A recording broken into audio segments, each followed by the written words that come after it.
reached on, my eyes were getting light, and I hear this shit, I'm like, dude, I was about to go to sleep too. I was about to fall asleep.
It's perfect like this. You know this.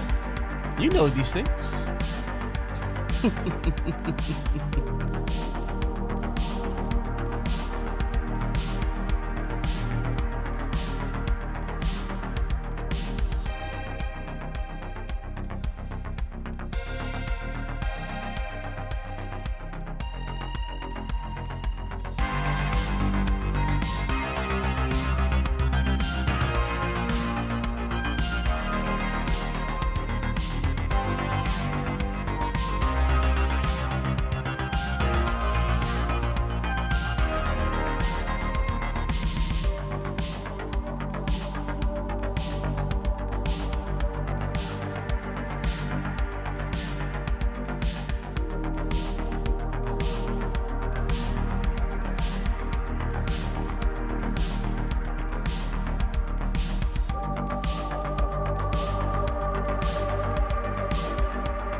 Well, I think it's time to start, shall we? Let's do this.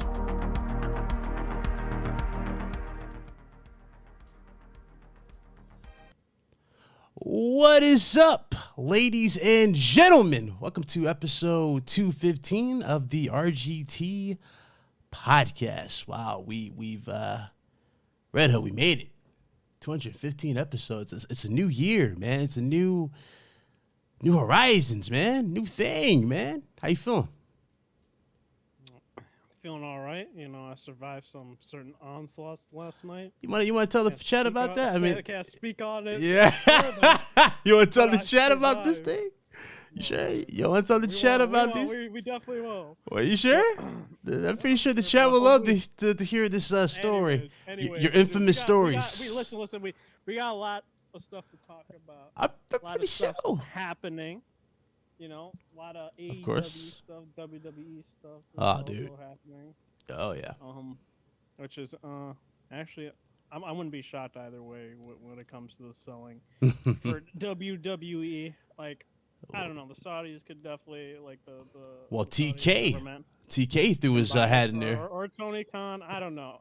Anyone will probably buy it. Well, they're talking about something a little different. They're talking about full on merger Yeah, but the thing is, they'll buy it and merge. That's what they mean by yeah, Vince apparently would still have like, because he would still have a seat. Is basically what they're offering. Yeah. So that was pretty cool. So like for WWE, he would have a seat because it would still be its thing, but like, you know, Tony Khan would have his like creative control with AEW, and then they would intermingle, just like Ring of Honor and all that. So I wouldn't be shocked. Either way, when it comes to that situation, like, I think it'd be a better outcome. If it's one or the other, it would definitely be Tony Khan or the Khan family getting WWE. Yeah, all right. To everybody in the chat, what is going on? I hope everybody is well. Let us know how we sound in the chat. Also, you guys can catch today's episode after the show ends on Spotify. We're going to be live as soon as the show is over with, so make sure you guys go check it out there. You can take the show on the go with you. It'll be on other streaming platforms as we progress. But shout out to everybody for all the support on Spotify, man. I was surprised. You guys really did come through. And big thank you again for all the support for 2022. It is 2023. This is the new year. It is a very awesome year. I'm very I ain't gonna lie, I'm really excited for this year. We got a lot of great games, a lot of stuff to look forward to. I've already talked to Red Hood about this. I talked to Hunter and all of them about it. You know, we have a lot of surprises for you guys for this year as well. I know you guys loved our interviews and everything of that nature. That's all coming back this year, of course. We're going to see some returning faces come back because we have a lot of people hit me up about that. So we're going to have returning faces, but we're also going to have a lot of new faces on the show, and it's going to be really, really cool, okay? So do me a huge favor. If you haven't done so already, hit that like button. Go ahead and share the video out. It really does help. And, of course, make sure you guys follow everybody, man. Make sure you guys follow Red Hood 420. You know he streams games you guys don't like to see. You know, like Final Fantasy, you know? No, stop. He's going. One thing, no. For one thing, I was going to give you your flowers. You're going to think it's me weird. Up a bit. I did. They're telling you to turn me. Okay. The second thing, chat, guys, this man still has to honor a bet. Get on this man. He's supposed to stream the whole entirety of FF7 Remake, and that has not happened yet. I mean, there's no games coming out until Dead Space Remake. He definitely got time. He's just too busy playing Yu-Gi-Oh! In his free time. Literally. Yeah, you can go to his Steam profile and check. Okay. And that's all he's playing, bro. Steam doesn't tell you what I play now. It tells you I played it recently. That's all it does. Yeah, sure. But am I playing that now? You didn't play Yu-Gi-Oh! Like before the podcast, like 3 or 4 hours? Listen, I'm not at liberty to discuss these things. Pipe down. Sir. I'm not at liberty to discuss. Play FF7 Remake and all that. Can you turn up Red Hood? His mic is real low. That's what someone's saying. I did turn you up, unless it's on your settings. Hold on. Well, maybe, you know what? Maybe it's here. Here it is. There we go. How about now? How does he sound? Yeah. How does he sound? Cage says, Big Kyle can't complain about Hood playing Weeaboo stuff when he playing Yu-Gi-Oh! Cassie, I'm going to throw you out the window. No, she's speaking facts, though. All right, mic check. Mic check. Does he sound better? Yeah, let's see if I sound better. You sound better? Because all my settings actually got reset. Big Claw had to do a hard reset on his system. Let's see. Let me know in the chat. But, nah, man. I'm excited. So you gonna address them? You gonna address them? It's better? Okay. Talk about it? All right, so I think they said they're better. Cassie said we're better. Everybody else? Any other issues? No issues? Audio-wise, no issue? All right, let me know. Let me know. You gotta fix one thing. What's up? Put up that stream schedule for FF7 Remake. Cassie, not Cassie. Lakita be coming at your boy of like, yo, Big Cloud, don't make stuff weird, and then she makes it extremely weird with comments like that. How dare you? How dare you? How dare you? Anyway, I'm just gonna put this something to play in the background. Usually I would go to, I would put us, I don't know, unless you guys want us to go back to our, the layout without the game screen. I don't know. A lot of you guys asked me about that, so there you go. All right, so let's get into this. Turn myself down. Turn yourself down a tad. Sure thing, no problem. Oh, actually, maybe I just adjust his volume a little bit. back to. I guess I was too high. No. Turn. It's probably just me. But that should be it. There we go. That should be it. Shout out to my man J-Dub. What is up, man? We got the Kratos in the chat. What's up, brother? Good to see you. Hope everything is well. He dropped a $5 super chat. He says, what's good, my brothers? Hope y'all good. PSVR 2. Let's go. Xbox Showcase big games are mid and can't hold a candle to FS 16, Spider-Man 2, etc. So Final Fantasy I can't speak on, yes, but Spider-Man 2, no, Spider-Man 2, absolutely. Facts right now. Final Fantasy 16 is gonna be one of the best games this year. Mark it down. You think so? Yeah, I think so, dude. You got hero, creative director, lead writer for the game, and that's why I like that. That's like a big thing for it, and as well as being the first rated M mainline Final Fantasy game, it's going to be great. As well as having literally the director for Dragon's Dogma. Oh God, you don't got him started. Working on that game for Final Fantasy 16. It's gonna be great. This is why you gotta honestly, you gotta expand your horizon. I'm playing. I am. We need you to start playing more games and better games. More games and better games. Is Spider-Man 2 better than FF16 in the chat? Hell yeah, it is. No, I'm going to keep it a book, bro. I'm going to like Spider-Man 2, but I doubt it'll be better than Final Fantasy 16. You don't think so? Interesting. What up? Ruham, what's up, dude? Good to see you. Good to see you. We got, he said Spider-Man 2. Come on, you capping. Stop the cap. I won't say it's garbage. Stop the cap. It's a good game. Stop the cap. Yeah, Lakita has nothing to say after that, though, do you? Gonna shred. Anyway, so moving away, man. We got. I mean, granted. I mean, you want to go right to the WWE top where everybody get in because Hunter's gonna be here a little later. We can go. That's gonna be a quick one. If you want to just attack that. Yeah, I mean, I feel like we talked about it a bit. So when it comes down to it, I think I was in the Discord. Then I messaged you. You were like half asleep. Yeah. And you're just like, bro, what the heck? You're lying. You're lying. I was like, no, I'm not lying. What are you? Well, I mean, okay, because remember when we were talking about it before, the rumor was just that he came back or he was coming back, and then I'm asleep. Guys, I'm telling you, I'm knocked out. I'm knocked out. My phone is going off. Then this damn computer is like going off. I'm telling you, you might as well call this computer my third cell phone or something. Like, this thing is going off. I'm like, who in the hell is calling me? It's damn near 2 a.m. I go to the damn computer. They're like, yo, please get in the server. I'm in the server. These dudes all huddled up. He's in there with Big Mike. Lakita, listen to this. He's huddled up with Big Mike in the server. He got was Anubis in the server too. Yeah, John, and I think Papa showed up a bit later. Yeah, y'all got like a war council. Y'all talking about this. Yo, dude, it's a wrap, man. They got it. He's back. Yo, they selling the company. I'm like, no way, they're selling the company. And then it's like, wow, they're really selling the company. But the buyers that came up in mind, that's what shocked me. Saudi Arabia was like the first thing that was going around, and then it was trending as Saudi Arabia actually bought them. Now, from what I've been told and for what we've been seeing, for those of you that have been paying attention, it hasn't been confirmed, that particular deal. It has been kind of like mentioned, but it hasn't been confirmed. Like, they threw their hat into the deal, and they haven't finalized anything of that nature to go, yeah, they're officially owned by Saudi Arabia. But they are interested nonetheless. Guys, remember Crown Jewel for WWE? That is a big thing over there. They really want, like, you know, they be like the main ones pushing for like Goldberg and stuff like that to be at the Crown Jewel show. That's why WWE got the old legends like Goldberg to come back, and he was burying guys like Bray Wyatt, etc. Like, they are real heavy in that type of stuff. So it makes sense they kind of want the company. But at the same time, I threw out potential buyers back then, though, and I was like going, yo, what about Disney? And then we all came together collectively. Disney would never buy them at this point. Well, they're also losing money. They lost like money in 2022. Yeah, a lot of money in 2022.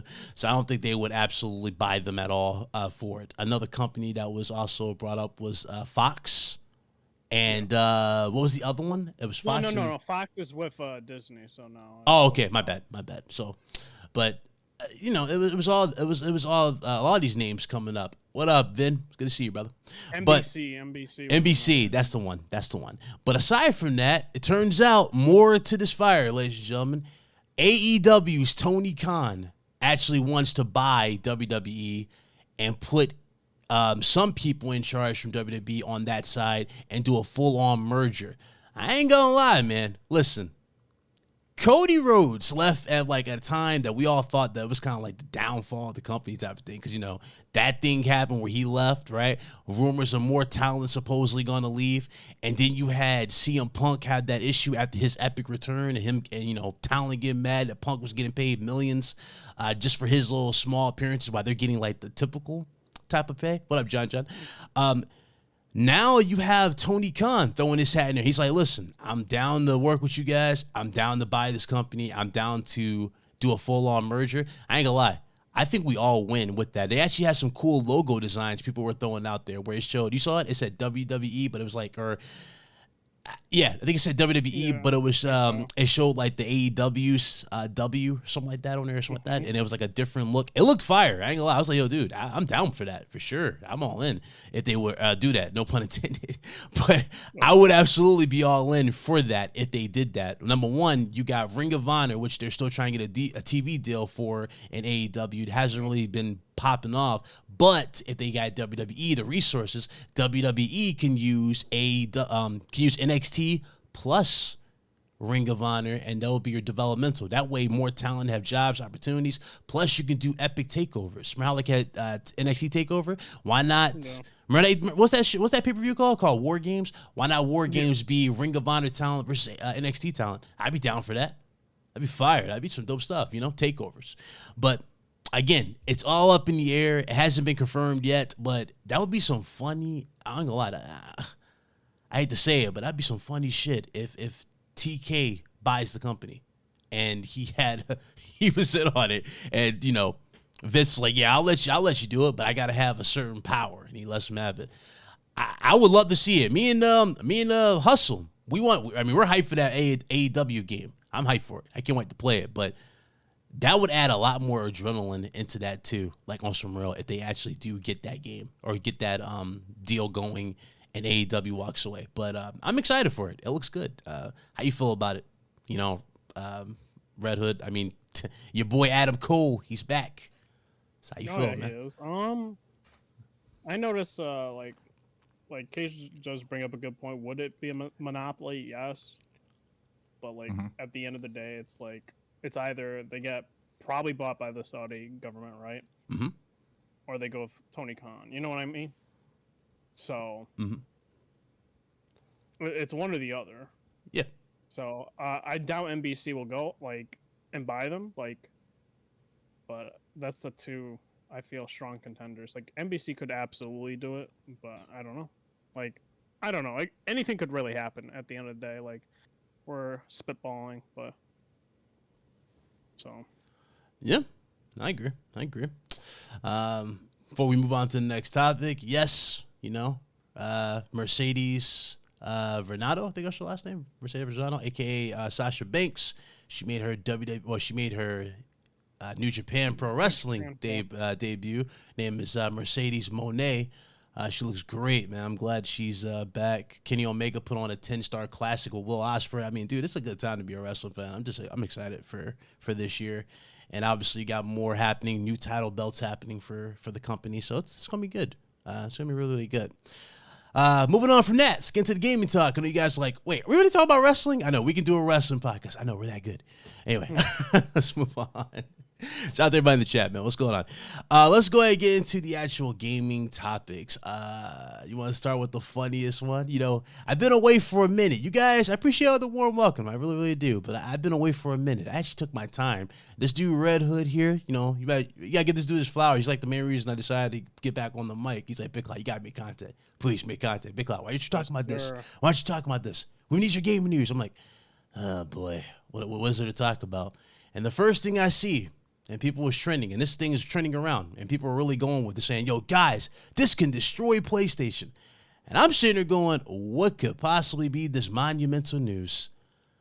And it is over a damn, like, okay, it's not with the company, ladies and gentlemen. I want you to remind you, it's not involving the company, right? No, it's involving the console, and the main position that the system is advertised in, which is the vertical stand. You know, the iconic vertical look that we saw in the epic reveal trailer where everybody got super excited and got the console because it looks like an Alienware-like PC. You remember that look? Well, apparently, according to, he's not even a leaker or anything of that nature. That's the funny thing. He's not a leaker. He's a random guy on Twitter. He posted a picture of his PS5 leaking the coolant, not the coolant, I said coolant, the thermal paste, the liquid metal thermal paste on the system. Basically, he opened it up. First of all, this is already the first red flag. He opened the system up.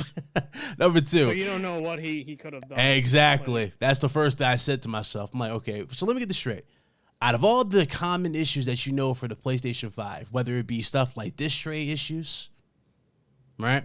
Loud fan noises, maybe, depending on the launch edition you got, or issues, or just luck, right? Fan issues, systems not booting and stuff like that.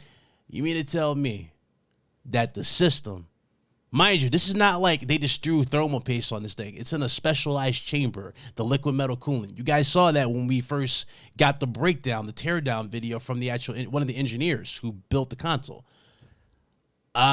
Listen.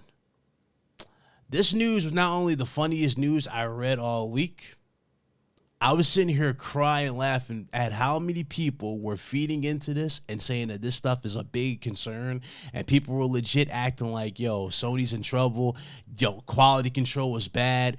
I'm sitting here going, at one point in this picture, did this guy show concrete proof? And when I mean concrete proof, I mean, like, did he actually show, like, this thing, like, the whole process, basically, of it happened? Did he show anything like that? No. He showed a picture of it leaking fluid.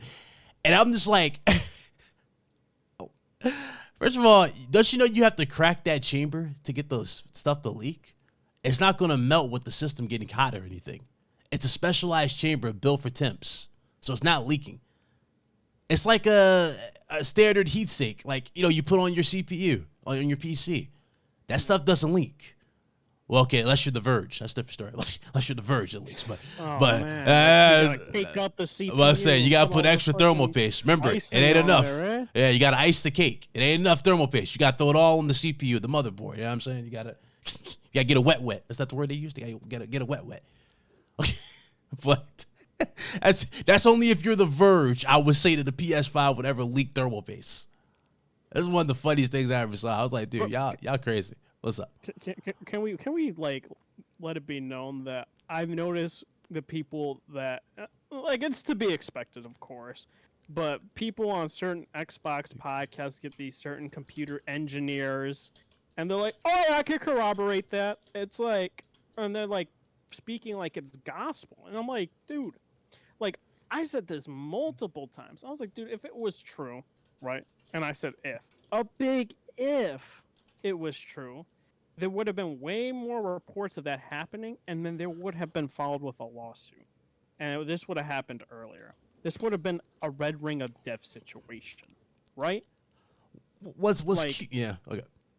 Like, and it wasn't the case. It wasn't.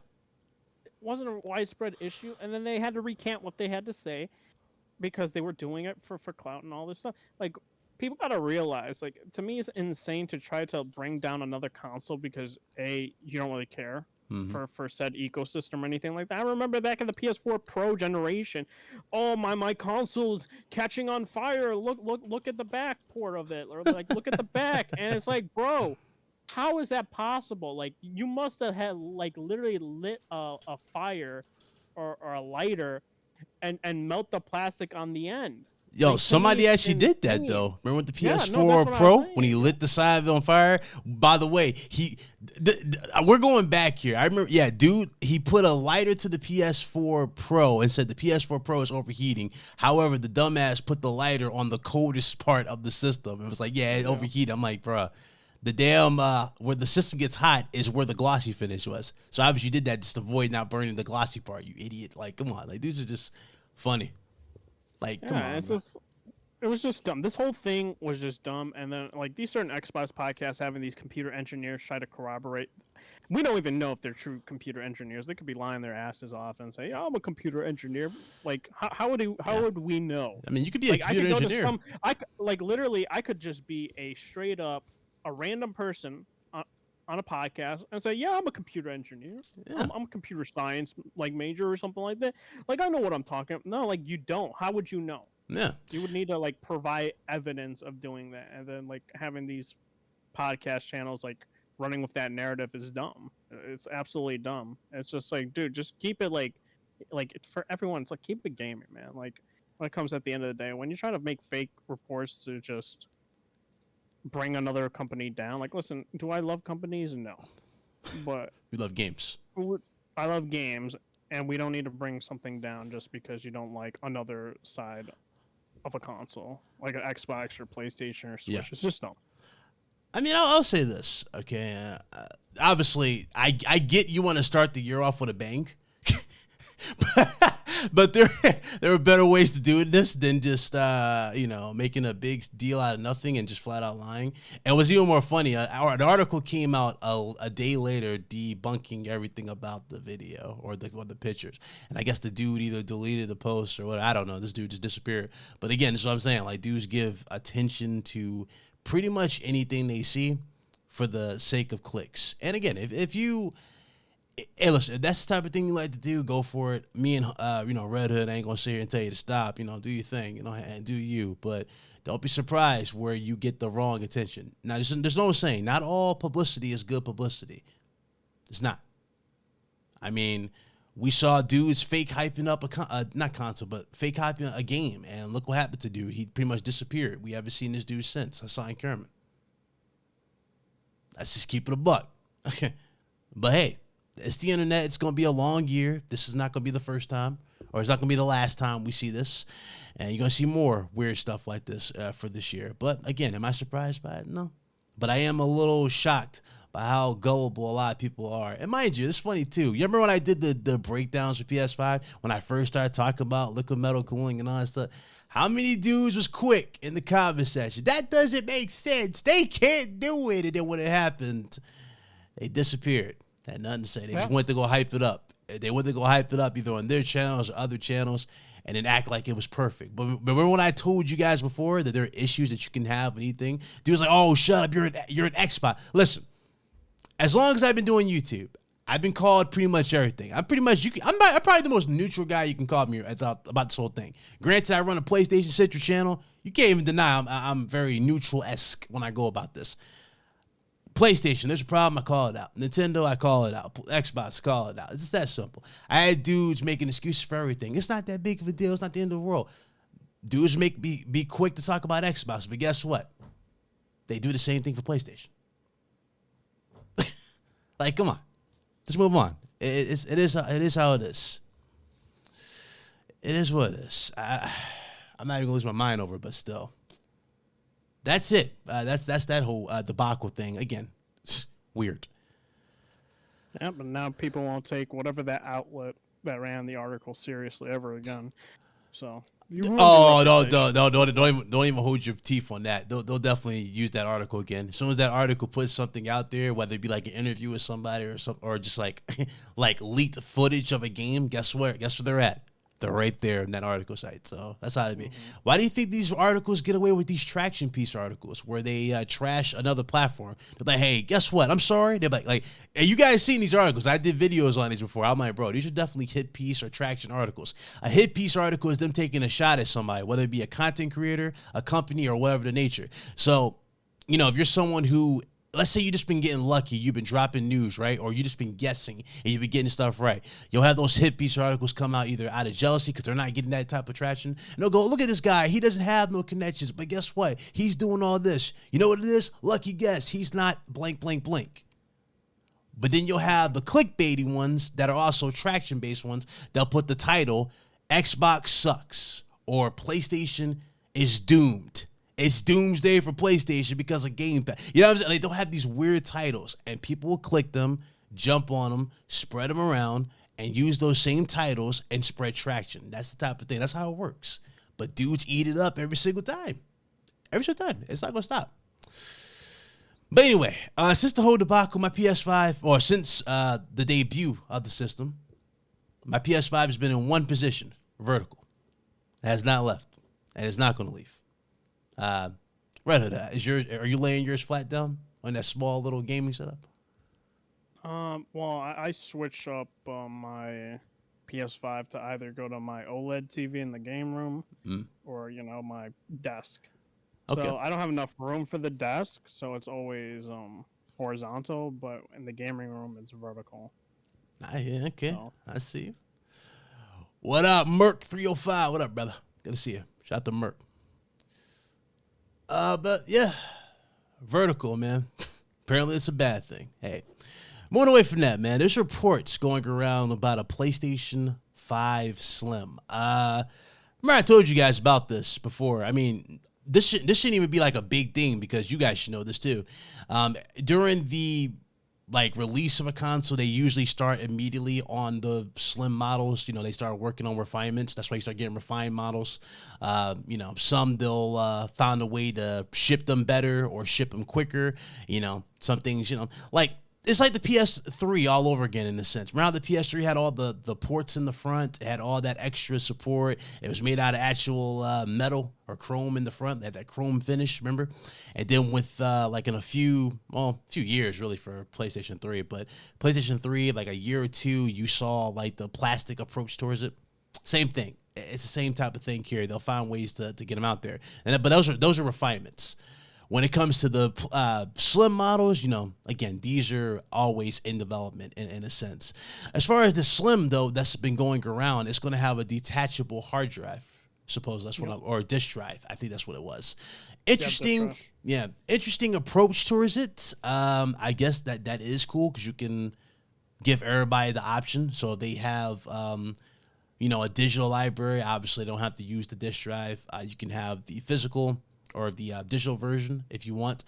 So, not really surprised by it. Cool. I don't know when we're going to see it. People are suggesting we might see something soon, like 2 years from now, a year from now.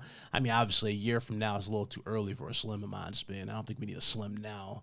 But, I'm trying to remember when PS4 Slim was. I swear it might have been I'm trying to remember. The console came out in 2014, right? Yeah, 2014. So I thought it came out in 2017, the Slim. So that would be 3 years. Or maybe it was 2018. Let me see. PS4 Slim. Oh, no, not 2014. I think it was 2013. Yeah, it was 2013 it came out, PS4. Yeah.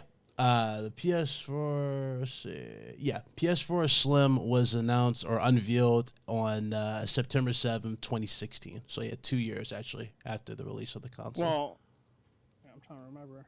No. So 2013 was when the PS4 came out, right? Yeah. It wasn't 2014. So it was about almost 3 years, kind of. So yeah, it would be around the time frame. It's a possibility because now everything's in stock, right? That's what the CES and all that. Jim Ryan's been saying you're able to now walk in stores and stuff. It's more readily available now than ever before.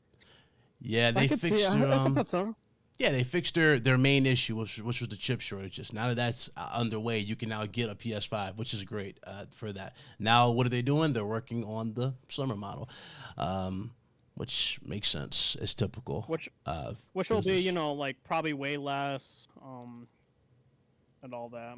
I don't know how small it could get. Maybe the plates will become smaller too, most likely. That'll definitely be a thing. I don't think there's going to be changeable plates. Well, you think that the Slim, they're going to make it where it's not removable? Yep. I don't think they're going to do it. I'm going to tell you why. But then okay, well, my thing is then, if that was the case, then you wouldn't be able to add a SSD then, because you would have to take the plate out, right? No, it'll be it probably just connects to the back. They'll have a whole new way of doing it. You just attach to the back via USB. Same thing.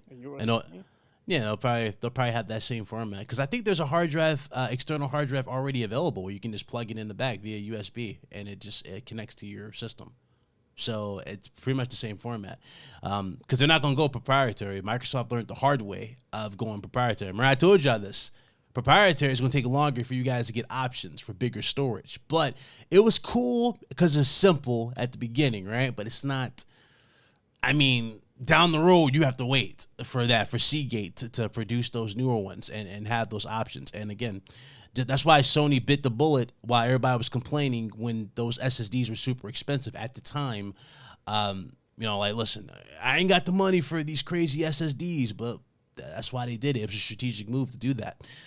But as far as the side plates are concerned, I think that's going to be an exclusive to the Gen 1 users of it, or the version 1 users of the PS5. I don't see that plate thing coming back unless they do a full-fledged redesign of it.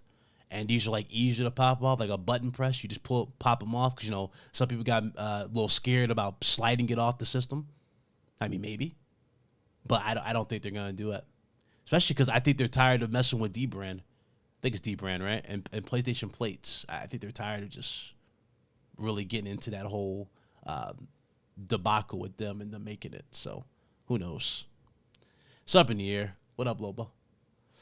But what's your thoughts, though? Final thoughts on it? You excited for a Slim? You gonna upgrade? I mean, you got the Steam Deck. So. The thing for the Slim, like, I'm not gonna go buy one though. That's usually how it goes for me. It's I guess better for people because they'll make things cheaper. Probably bring down the price for the PS5. Of course. For people, which I guess is a plus.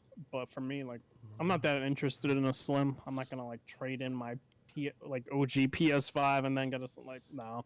I'll get a Pro when it comes out because, you know, what I truly fear is like some games will be 30 FPS, like current gen games, and then like the Pro will like help alleviate those 30 FPS games to be 60 FPS. So that's I guess the system I'm more interested in is in the Pro. Yeah, I think that would have my real attention, the Pro. Like, will it be a full-fledged next-gen all-the-way upgrade? You know what I mean? Are they going to do that Series X or Xbox One X type approach? You know what I mean? Like, is it going to be that with a better GPU and just like a slightly better CPU or something like that? Because with the Pro, if I remember what the Pro was, the same CPU, right? Just a different GPU, like a slightly better GPU in the Pro unit. Yeah. So that's why they got the price so convenient for them. But again, I don't know, man. I mean, we saw what Sony can do with their talent. So who knows at this point? But it's gonna be interesting again going forward with the news for the Slim units. Speaking of news, man, I know you guys are excited for this. You guys have been hounding Sony in general for it. There's been reports going around, in particular for State of Play that we're going to be getting soon, upcoming State of Play. Reports saying that we're probably going to get one for February, and we might get one for March. That's the rumored dates for PlayStation 5 and its State of Play. It's going to be a featured event. They already showed, if you guys watched CES? I think CES. They showed the PlayStation VR 2 new controller, accessibility controller, which they called, I think it's called Leonardo. I think that's what it's called. Yes, Leonardo. That looked really good. It's just like, it's the same basically. Well, it's up there with the similar take that we saw for the Xbox One X controller as well. It's for those who are disabled, helping them get into games. And as you guys already know, Sony's been really, really like pushing the accessibility features for all their first-party games. So they want to make everything, simple for everybody. The joy of play, that's simple for everybody. It doesn't matter, whatever your disability might be, you can experience the game like everybody else and have fun. So it's cool. We're going to get more, obviously, on the big updates because we saw PlayStation Calendar on the official Twitter. The official Twitter showed off a bunch of games, including Spider-Man 2, Forspoken, Resident Evil 4 Remake, and a few other titles on there. Most of these titles they showed that are the third-party ones, at least, I'm guessing they have, like, third-party marketing rights to it. Yeah. And that's what they're going to do, because Final Fantasy, obviously, was on the lineup. A few other things was there, so that's good. But we also got Microsoft. Microsoft, well, it hasn't been confirmed, at least not yet from what I remember, but it's a lot of insane support for the thought that we might get it for this year. Or not this year, but this month for Microsoft's event. I'm not really over the moon, to be honest. Like, I'm excited to see what they got because this is like a new take on the conference. It's called Developer Conference. And this conference is going to be very similar to what Sony does and Nintendo does, supposedly, when it comes to the directs. So it's going to be, obviously, shorter shows It's going to be shorter shows, shorter format.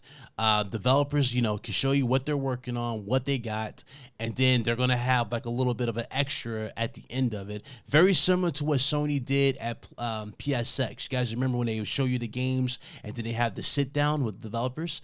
Pretty much the same thing they're looking to do with this new show.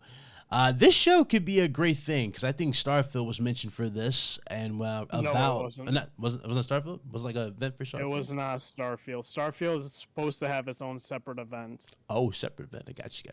Yeah, so Starfield's not going to be there. So the games that they're talking about is supposed to be Minecraft Legends, Forza.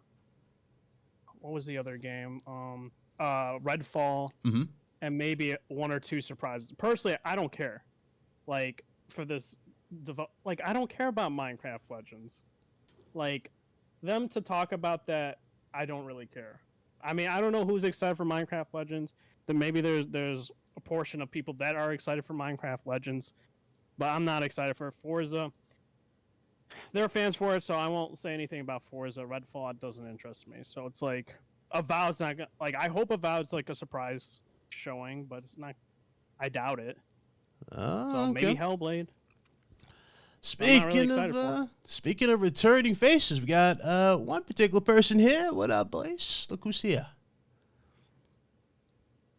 I don't feel comfortable around you guys. I haven't been around you guys in a minute. Oh, he hasn't. He hasn't. I made my return to Soulslike last show, and look who's here. In the words of Thanos, you couldn't live with your own failure. What'd it bring you? You're right. No, back to me. Shout out to the chat, man. Shout out to Blaze, bro. Being a fraud is saying that, we're going to get into that later. So, let's continue with this, man. What's up? What's up, Thanos? What's up? Everybody in the chat, what's up? I see y'all. What's up? What are you guys going over? Well, good. Xbox Direct or whatever, Developer Direct. That's what, January 25th? That's what's going around, yeah. Are you on a different mic, Big Cloud? So yeah, so he's like somehow like his mic is going through, like his regular mic is going through the stream, but in Discord we're hearing his camera mic. I fixed it. So. Oh, okay. No, it just sounded different. Yeah. Yeah, you guys expecting anything other than a bunch of coming soon? I mean, this is the developer showcase. Like, this is their new take. This is basically PlayStation State of Play style they're gonna go for. So what the developers got, we'll see. After that, they'll do like a sit down and talk. Oh no, Blaze is PS5 and vertical. You might want to get rid of that. Put it horizontal. But no. Hey, I already debunked that. I know. But it's so. But nah, that's what it's gonna be. A little short show. Short shows now they're gonna be doing for those to. That way, developers don't gotta wait. Games don't get lost, I guess, in their big events whenever they do those. Do I have high hopes? Not really. I just want to. I'm going this very, very low expectation. That's the sad part. I'm not going this super hyped for Minecraft Legends. No, I'm not a Minecraft guy. No. Redfall? You're not hyped for that? Isn't Minecraft Legends coming to all platforms? All platforms, yeah. No? So what does it matter? They're talking about. No, but that's like PlayStation fans saying, "Oh, we got MLB The Show." Like, exactly. That's cool. Like, it's on all platforms now. Like, I don't even, you know what I mean? But Minecraft Legends, we can laugh at it all we want, but there'll be a big presence for that game. There'll be my 8-year-old will be really excited for that game. Big time. Yeah, I mean, you got Redfall. Redfall is probably the only thing that just got my attention after. Redfall looks cool. Yeah, but that's gonna be like a Game Pass, couple weekends in a row. I don't know though. We played a lot of party games, though. It might be good. Party game wise. Yeah, it'll be there in Kofi's Discord. It'll be there in our Discord for a little bit. Yeah. Right, we'll play it a couple times, but will it have the legs? Will it be fun and addicting? Will it? Who knows? I'm hoping it is. I'm not just gonna hate on the game. I hope it is. A fun co-op experience. But I don't know. Do you think it'll break like records, like overtake? You scared me for saying like your Mondo was gonna fall. Listen, breaking the record of Higher in Life, is that where? Remember that was their biggest single player game or something on Game Pass. What numbers did Higher in Life do? I don't know. That's what the Xbox like blog post said or something. It's like this is imagine like the a game that gets received. So what was the Metacritic score on that? 70 I got something. 70. But Like like, low think about that. 70s. That game got received, okay, right? Mhm. And it's their like biggest draw. It's their biggest seller. Like that just shows you how, how much shit Microsoft is missing, bro. Like they're just missing the fucking boat. You know what I mean? When High on Life is your biggest thing in a while, that just, I just want Microsoft to get back into the good graces of everybody, bro. They really, I listen. I like to talk shit, but honestly, I want Xbox to stop putting out good games. Like I hope these games do well. Like I'm not even just saying that. Like if you're over here praying that these games fail as a PlayStation gamer, bro, you got issues, bro. Like you want the competition, bro. Yep. You want Xbox to put out as many fucking games as they can, so PlayStation doesn't sit there and say, oh, events, we don't need to do events. Oh, games, we don't need to show you games. You want Xbox to apply pressure, even if it's a little bit of pressure. Like they need to put out good shit, bro. And if they don't, they'll be complacent. And complacency is not good. Hands down, for sure. Speaking of returns, look who's here. What up, Punter? What's up, brother? What's going on, guys? Wait. Is that a Ubisoft hat? Wait a minute. Let me see. Oh, yeah, man. Yeah, Ubisoft's in the news this Yeah, week. the news. Oh, man. Yeah, no, seriously. I was looking through my hats and I'm like, what company's in the news this week? Oh, it's Ubisoft. Okay. And Ubisoft's a Canadian, you know what I mean? Well, they're actually French based. But that's French. Yeah. But they're major. They're big, yeah. Actually, they're in Canada. One of their major studios is in my hometown. Like they've got Ubisoft Toronto, which is they're making Splinter Cell right now. But yeah, they got like Montreal and Quebec City and all that, so they're huge in Canada. Everybody talks shit about Ubisoft, right? Yeah. But guess what? Horizon Zero Dawn, Ghost of Tsushima. Oh man. Smells real Ubisoft to me. I'm just saying. I don't care that it's the better version of a Ubisoft game. It's real Ubisoft-esque. It's the truth. Like, y'all can get mad at that all you want. I'm sorry. Ubisoft, you can say whatever, but they pioneered the open world. Go here, go there, go do this, go do that. I'm going to be honest with you. Okay, since we're on the Ubisoft topic, you saw the leaked gameplay, right? I know everybody saw it, right? For Mirage, right? When it leaked at the time. I actually didn't watch it. You didn't watch it? Yeah, I didn't. No, I didn't. You didn't watch it? Okay. I saw the news, but yeah, I didn't watch it just because The only leaked one I saw was It was like the one that happened months ago. The Sony one. Yeah, it was like months ago. But the reason why I brought that up, because of the gameplay that leaked, it was in our server too, but obviously that video's been taken down now. Obviously, Ubisoft's PR team was like, yeah, they were getting rid of that. But in the midst of that whole thing, I remember I looked at it, I was like, I'm just going to ask you, what are you expecting out of Assassin's Creed Mirage? You guys expecting a big overhaul change? I mean, they're talking about going back to their roots, right? It's supposed to be like Assassin's Creed 1, 2, those games, right? Before it became more action-oriented with 3.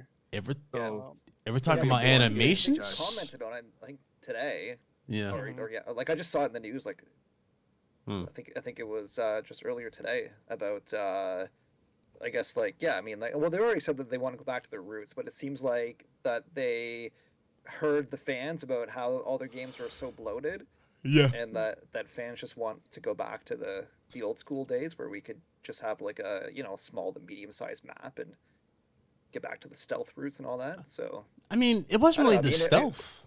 It was just the fact that you're killing people. It doesn't matter. You know what I mean? It doesn't feel like it matters. Well, you're like killing an army essentially. Like they're making both. They're making both versions of the game because there's a bunch of players that prefer the new style of Assassin's Creed. Like I said, I keep telling Rachel this. I don't care what he says. He's clearly delusional. Go back, play Assassin's Creed 1 and 2. Is it a great game? Was it a great game at the time? Yes, but is it just pretty much bare bones? Like if you go back to that, it's so bare bones. Like you're doing some detective work. You're walking in a crowd of people. You do the little shit. It's just it was great at the time, but it needed to. You know what I mean? It needed to evolve a little bit. Like the new Assassin's Creed, yes, they're bloated. Yes, they're filled with, microtransactions. Dude, has a built-in store. But guess what? You can still stealth. You can literally approach anyone. Like the amount of weapons they have. And I'm not capping for Ubisoft. It's the truth. You guys just, I guess if they were to put out a SOCOM and they changed a bunch of shit, I guess I would be sour too. But I'm just saying it's just, I get it. This is the best thing they're doing. They're putting a classic Assassin's Creed, and they're gonna continue making the whole RPG-esque Witcher with the mainline Assassin's game. Creed, right? With the main line. So we'll Yeah, see. Well, I guess like the larger thing that I'm interested about is like, this Mirage is supposed to be part of their larger strategy for Assassin's Creed. I know that there was that presentation that they did, months ago, where they it looks like they want to essentially turn it into a live service type thing. It almost sounded like what we heard with 343 with Halo, right? About how they had like this like a 10-year plan with Halo. But I don't know, like we all saw what happened with Halo, like that. I mean, yeah, they I try to make it like, I remember whatever, like the presentation that they had, and they had like the live service game that they were talking about, and then they like were trying to say, okay, these games are gonna kind of be under the umbrella, but like it's weird that they're going kind of like that route, because it's like it does feel like this live service game might be like the thing that they're going to push more so than even Mirage and whatever the one in Japan. I forgot what. I mean, that's supposed to be an RPG, I think. Bro, they've perfected putting ads in front of you in that whole format. Like, as soon as you launch Assassin's Creed, you're hit immediately with an ad for the game, the next one, or DLC or something. So of course they're not gonna leave for it. all games, fucking you go boot up. Not Black that Ops 3. intrusive. Not that intrusive. Go boot up Black Ops 3. Go boot up. Whoa, Black Ops different Battlefield. story. Yeah. Sure. I'm just saying, go boot up any previous Battlefield or previous Call of Duty. You're gonna see in the bottom right, out now, this and that. Like, you're gonna see that. But I mean, yeah, no, I'm not denying it. I'm not denying it. We're not seeing an ad for McDonald's and Nissan. Like, they're promoting. They're letting people know, like, hey, this game's coming out. There's a lot of casuals that kind of just hear about shit. Oh, that game's coming out. Oh, that game's out. Like, yeah. I don't have a problem. I have a problem with the formula of the game. The way they just, everything's such a grind, and it just feels like it takes forever. And I feel like you conquer so much of that. Like, Assassin's Creed Valhalla is such a dope game, but like, I've done so much in that game, and I still. So, do you think it should be cut in half, like in terms of playtime, where you would actually finish the game? You think like cutting that game in half, or whatever the next game is, compared to Valhalla, like you would actually finish that game, like if it was like, I don't know, like 30 hours or something like that? Problem is with the real issue is right now is the whole RPG element, where you just say you want to just go to the next mission, The problem is, like, they got level 30, there's a level 30 regular Joe that you can't kill, or he's too powerful, and you can't keep, you're trying to proceed to the story and you're running through certain areas and you're getting your ass kicked. And like, I don't mind that, but like, there's got to be some sort of adjustment. Like, let me just continue on with the story if that's what I want to do, and then I can go back. I don't want to clear this level. I don't want to clear towers. I just want to go from point A to point B. Give me an option. So you feel like it's kind of technically like intrusive, because it's like, well, I just want to finish the main story, and then they're like, well, you're not on a high enough level, therefore you have to do these side missions or side activities to get to that level, therefore equals more playtime. To be fair, me and Hunter can back me up on this. I mean, Gotham Knights was the same way. Remember that, Hunter? We couldn't go a certain way. We had to clear areas to get to the story. Same thing. Right. Yeah. Yeah, for sure. Yep. I mean, even like Elden Ring and games like that, they technically do that, but it's not. But you can still use your skill to overcome the enemies, right? But there's like, there's certainly like bosses that I fought in Elden Ring that just like kicked my ass. You felt under-leveled. Yeah. But the fact... it totally kicked my ass, and I'm like, okay, well, I'm gonna go gain some levels, get some new armor, get some better weapons. Right. Come back later and see what I can do, right? But I prefer the Elden Ring way of doing it, because like they don't, again, like you're not actually really technically gatekeeped out of those areas. Like we see like players that are like level 1 with a naked character in Elden Ring going through and like smashing the bosses, like, so you can skip total area. I remember you were like DMing me, you're like, dude, you can just skip the whole castle completely. Yeah. Like, right. Yeah. Exactly. That was dope. When I fell on the side, and I'm like, I don't even have to beat the castle. That was crazy. I totally missed that. I totally went through, struggled. Yeah. And... Y'all seen that video? That stuff was dope, man. That's why I was so happy that Neil Druckmann was saying that he's taking inspiration from Elden Ring. Yeah. right? He's saying that he wants it like potentially like some future Naughty Dog games to be less on the narrative side and more of like on the lore side, like what they're doing. Now here's a wild part about that too. I don't want to get sidetracked, but no, it is true though. But he got like a weird reception. Did you guys see the reaction on Twitter? Like dude saying, "Oh, don't change your games. Like they're better. They're good the way they are. Don't start taking this, that, there." You mean because of his Elden Ring comment? Yeah, because his Elden Ring comment, people get mad. I think anytime you change anything from like the usual. Well, yeah, you're gonna get pushback. My thing is, I think that's gonna be more of their live service games that they'll have environmental storytelling. I don't think their main games, which whatever it is, the new IP and Part 3 and factions will probably have environmental storytelling. It's like those games still have a writer's room or whatever. Like they said their next game is having a writer's room. So it's like, they're going to their main bread and butter for Naughty Dog. Granted, the mixed reception of Last of Us Part 2, they're going to continue doing that. Oh, absolutely. Yeah. Dude, I'm like super stoked for the I'm actually not like a huge live service type gamer, as you guys know, but like I'm stoked for Naughty Dog because they keep on reiterating that this game is going to have like really strong narrative elements to it, and I'm totally foreseeing like an Apex Legends or a Fortnite. You know how like in those games where they like, every season something dramatic happens to the map, like a whatever meteor crashes or like crazy stuff like that just kind of like completely does things. I think Naughty Dog's gonna do something like that, but perhaps even like more narrative focus, where they're gonna have like cutscenes and new new characters are gonna come and all that fun stuff, right? So yeah. Story here. Sorry about that. In terms of Ubisoft, though, like I think the best commentary that I saw on that, I don't know if you guys saw. I think his name's Christopher Dring, the guy that's he's part of Games Industry Biz. He's one of the lead writers there. He was just saying that like the biggest problem with Ubisoft is that they don't have their cash cow like every other big publisher, right? You got Activision, that's Call of Duty. You got Grand Theft Auto. I think Assassin's Creed is their cash cow, Hunter. You wouldn't agree with that? I feel like Assassin's Creed but not anymore. Not frequent enough. Not anymore. It's not frequent. Yeah. I'm talking about like live service. Live. Well, that's the problem. Ubisoft wants to just throw shit at the wall and hope it sticks. Like they keep trying to find the next, you know what I mean? They're just trying to always try something. Like, bro, like. Because they want that revenue source. Yeah. Okay, but see, look what EA did. EA went back and made. Yeah, but EA went back and made Dead Space. They went back. They're going back to like. It's okay. Like Ubisoft can literally go back and make some remakes and get back in the good graces of the fans. Like, it's okay to do that. Like, I can agree with that too, Blaze.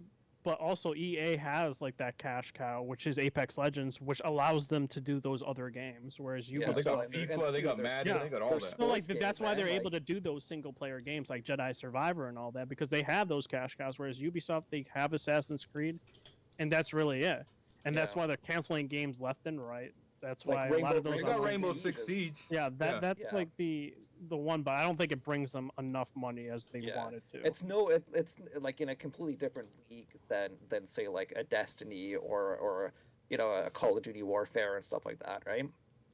Yep, I agree. Well, that's their problem, man. They chase too many trends. Like we probably can't even remember the name, but I think it was like Hyperscape. Hyperscape, Beyond Good and Evil. Battle Royale. That game is in development now. And then I don't know. They had, was it Steep? There was like the online sports game, and then I can't remember what's the roller skate one that they had too. Like, is that even out yet? I don't know. No. I know. No, but that's just that's the problem though. Like chasing way too many trends, like throwing everything at the wall to see what sticks, and like just none of them resonate with fans like some of these other larger live services. Hey, you'll get your Just Dance, you'll get your Assassin's Creed, you'll get your I guess Splinter Cell, but after seeing some of wasn't like a leak, something like that, they showed something of it. They even said that Just Dance 2023 like underperformed, which is so shocking. Like again, that was one of their cash cows, right? Every year, they just pumped out a new. They've been pumping out Just Dance for, decade plus on. Yeah, I remember like it was even funny. They were still pumping out Just Dance, I think, on like Wii U until just a little while. Yeah. They were like, wait. I'm surprised it lasted this long. Yeah, I'm surprised it lasted this long. I mean, they're okay. I guess they figured that the whole the trend is still there, like the Wii. You get the little controllers and you do the gestures. Yeah. But we don't even have that like hardly as much. I mean, you got that for the Switch, sure, but there's not even the Kinect. Now. Yeah. Yeah, but use your phone. That's what's tracking. Oh, is it? Yeah, but yeah. I think at least for me, maybe I'm, I'm sure other Ubisoft fans are different, but like at least for me, like. For sure, I think their games are bloated, but games like, if I think about, say, like, Ghost of Tsushima, that one took me, like, what, 25, 30 hours to do everything in that game? Like, that to me was just absolutely perfect. I thought the pacing was good. I didn't feel like there was any filler. Like, I actually wanted to complete all the side challenges because the map wasn't... It was big, but it wasn't gargantuan. Yeah. And... I mean, even Horizon was the same. Like, those games tend to be 30 hours-ish. You can extend it, of course, if you want to do every last thing in those games. But, yeah, I just think that's kind of the sweet spot, at least for me. It makes them more memorable, too. Like, I don't know. Like, that's Ubisoft got a lot of games. Hunter, you realize? We might not think it's a big deal, but, like games like Uno and Monopoly... Not even on PC and I'm talking about mobile market. Like, there's a bunch of people playing that shit all the time. Like, Ubisoft got a bunch of shit like that. Far Cry is a huge game. Assassin's Creed is a huge game. Like, those are gonna sell all the time. Like, they might not be selling like they used to, but if you remember, when was it? Far Cry 3? Yeah. I think that was like peak Ubisoft. The Division people. The problem with Ubisoft is. Every E3 they came out and they showed a spectacular looking game, and every time it took a downgrade. Rainbow Six Siege, Watch Dogs, Far Cry, go down the line. Yeah, Division. It looks incredible on the showcase, and the games still end up looking great, but it's like they've done that so many times and lied so many times. Like, damn, bro. Like, I don't think they survived the Watch Dogs situation. You know what's crazy is Far Cry 3 is the only game that I noticed got an upgrade when they first showed that game. Like, noticeably, like, it got actual, like, increases and upgrade each time they showed it until, like, retail version. Yeah. Which was surprising. Far Cry was a downgrade. Far Cry 3 was a downgrade. No, have you seen, like, when they first showed it compared to the retail? Yeah. Yeah, and Voss looked way worse. I mean, look at Black Flag. I watched the video. I'm going to show you the video. I think you're thinking of something else. Look at Black Flag. What did he say? Oh yeah, if you guys go to these random contract missions, they can instantly turn into naval combat. I literally chased this asshole around for like 30 minutes. He didn't go nowhere near a boat. Yeah, well, I think the problems at Ubisoft, at least from an outsider, seems like it's like really like fundamental stuff that's going to be hard to fix because like. Skull and Bones, I think, is it 8 years now? It's been, like, I feel like that. Yeah. The funny thing about Skull and Bones is I played, when was the last in-person E3? Like, that was, like, 2019, I guess. That was actually during the reveal, I think. That's, like, the first and only time we saw actual gameplay, because it was, like, it was in development for a few years before that, but it was, I think they should... But the funny thing is like, and this is why I don't understand like this game. I was at E3 when they announced it, and after they announced it, they brought in a bunch of media folks to play the game, and I played like probably like 40 minutes or something and I actually thought it was pretty good. Like I walked away, I was like, okay, I had fun. Like this was a good game, and it actually seemed like it was pretty polished and like at a stage where maybe within a year they could launch the thing. And so I don't know, like I have no idea like what's happening with that game. Like that game's just been delayed. What about someone tweeted got delayed 6 times already. Prince of Persia. Yeah, Prince of Persia. Oh, he got delayed. Yeah, because Sean brought that up in the chat. Yeah, Prince of Persia. I forgot all about Prince. Well, that's just it. Like even I can't believe they actually missed Avatar. Right? Yeah. Like would have been perfect in terms. That is like. I mean, I'm sure it's still going to make a boatload of money because it's Avatar, but they probably would have made more money if they had the game come out around when the movie comes out. Like November, December. Versus, because I think that was the original launch date was November with the movie, and then that's being so. I mean, like, and the thing is too is like every game, like if you multiply the salaries times the number of people developing it, it's like I did the math. I can't remember what my math was, but it was something like 10 million a month or something, or between 5 and 10 million a month that they'd have to spend. So like you delay it by a year, right? And you're probably adding like 50 to 100 million onto the cost of that game, and do that across 3 games, and you're spending 200-300 million extra. Yeah. So like no wonder they're not in a good spot. It's crazy. I feel bad because again they're local, man. Like I know like lots of Ubisoft Toronto folks, and they're great people, but just at least they're making Splinter Cell.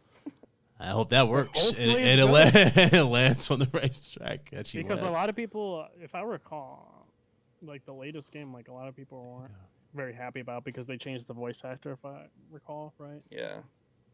I just can't believe, like, I hope one day we get to find out what those 7 games are that they canceled. Like, you have to imagine too that like probably all of them or most of them would have been live service, right? So, like, and that's really where they should be getting their money from. So if they're canceling like 7 live service games, like, like hopefully they got like 1 or 2 bangers in the hopper. That's why they canceled the other 7 to sort of like I guess they want some of those team members to just quit.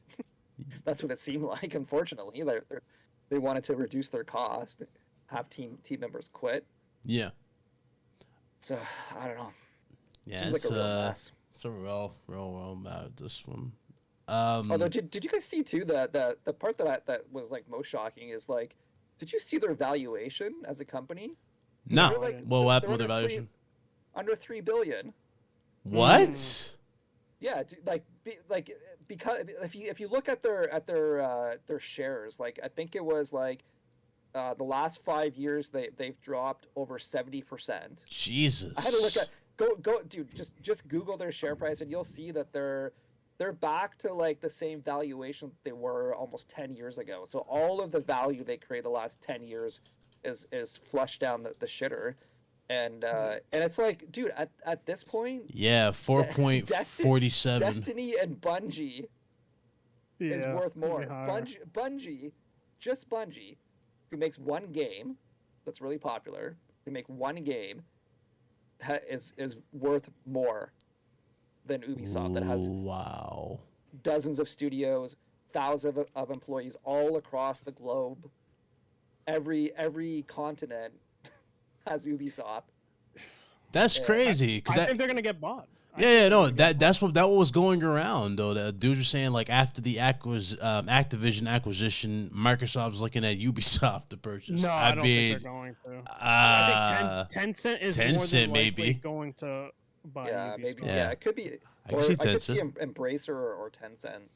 Unless they Sony for sure won't, because they're like just they would have to fix development is a lot. Like, yeah, they're very inefficient at developing, clearly, because unless they do globalization.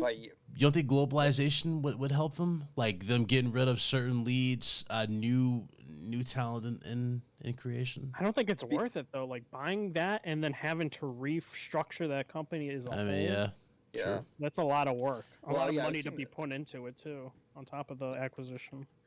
Yeah, I was seeing commentary of like recently this week about like back when they diversified and had studios opening up all across the world, that was a strength because development costs were a lot less 10 years ago, 15 years ago. Like they were certainly a lot less, and like being able to tap into the talent in each local market was huge for them.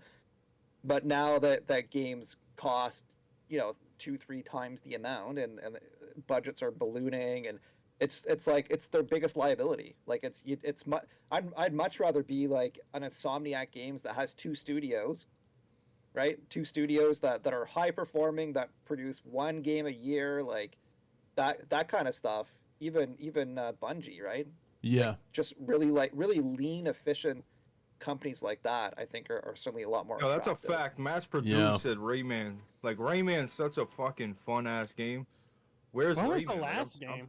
It that came back out in on the- the Wii Legend. U. Yeah, it was like on the Wii Legend. U. It was like early Yeah. 2010s, right? I could see Embracer like just doing. I think because Embracer was the one that bought,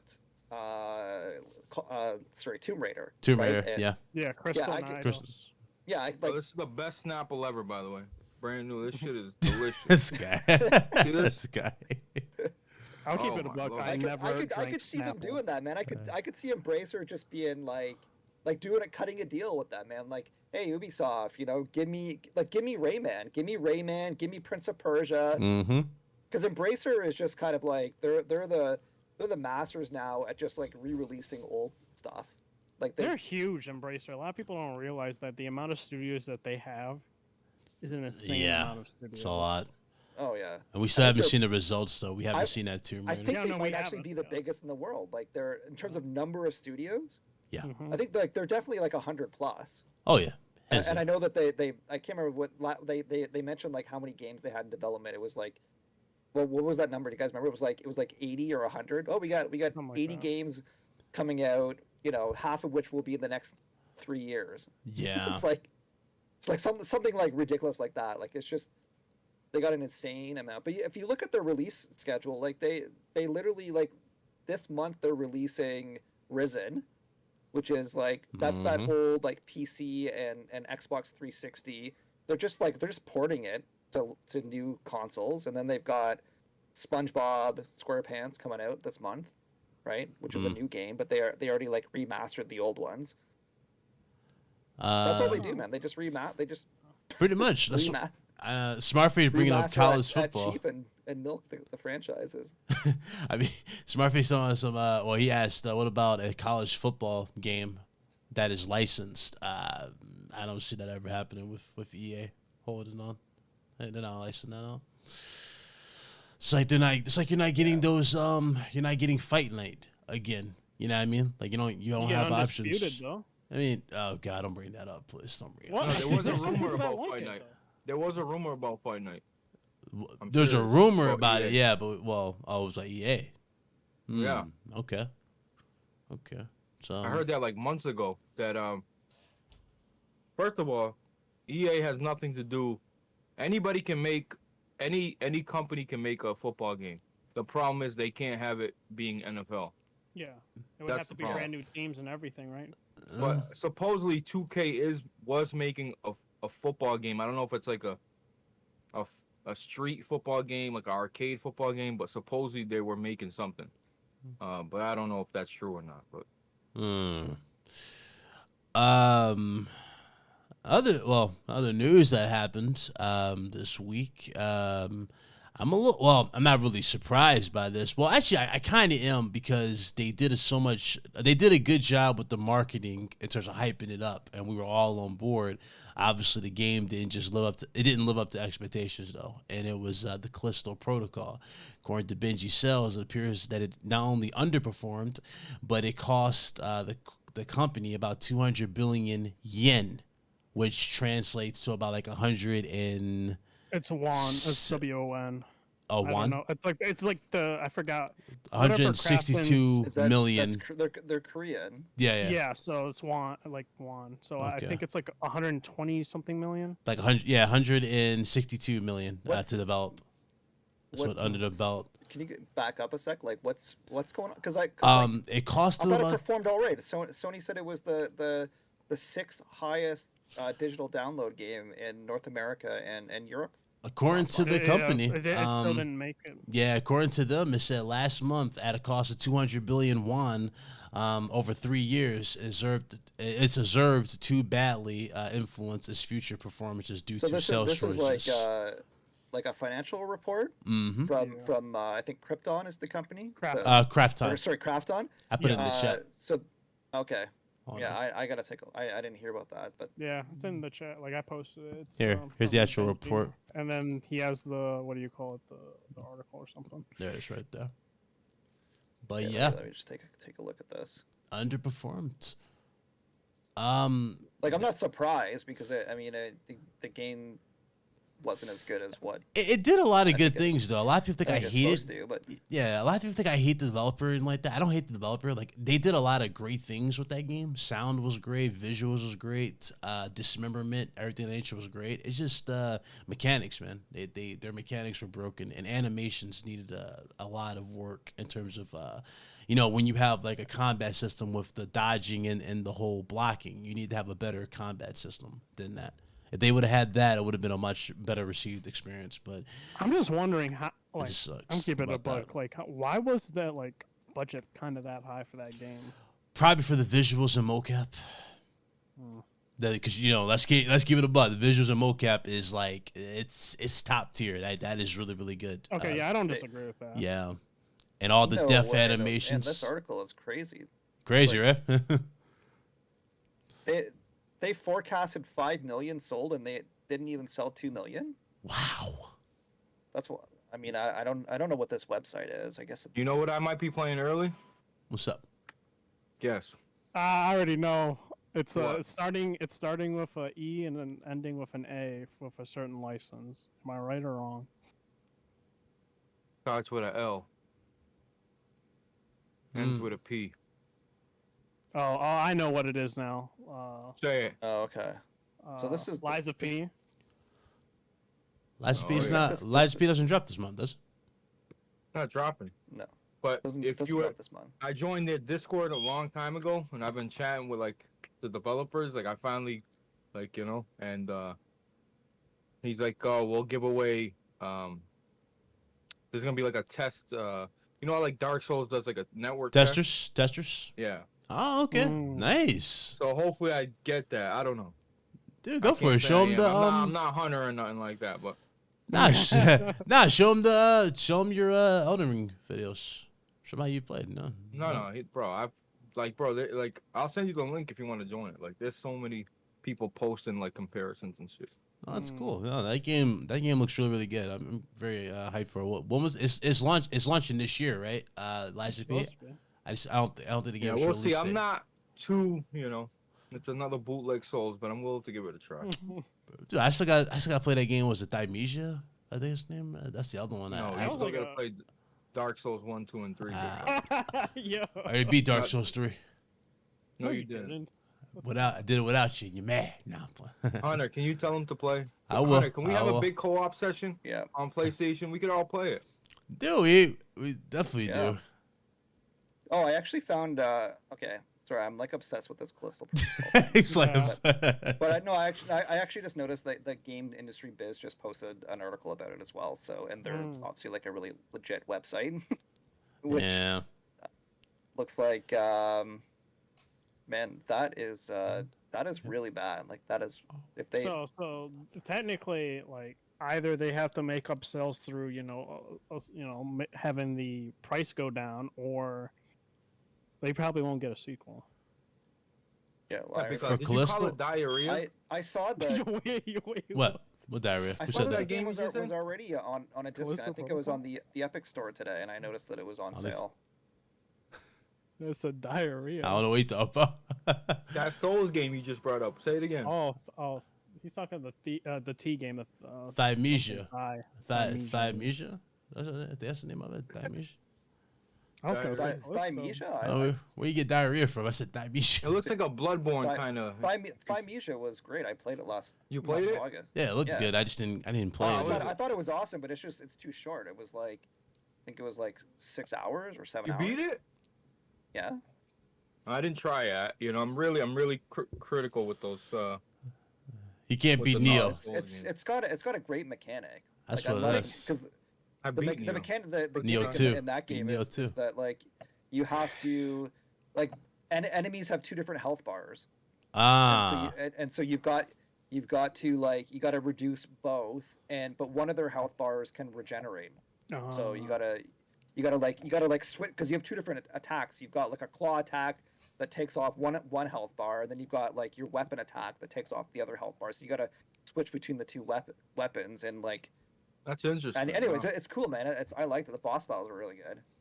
Out of all the games, what do you think? Like Lords of the Fallen, Mortal Shell. What was like the best No, on Neo, what was the best to Oh, you? you mean the best Souls-like? Yeah, Neo for Soulslike. sure. Neo, yeah. Neo, like by How- far, like How Neo, was 2? Was it as good as 1 or no? Two, I don't think two so. is cool, but it's not on the level of the first one. The reason why, because they had all those crazy like power counter things you can do.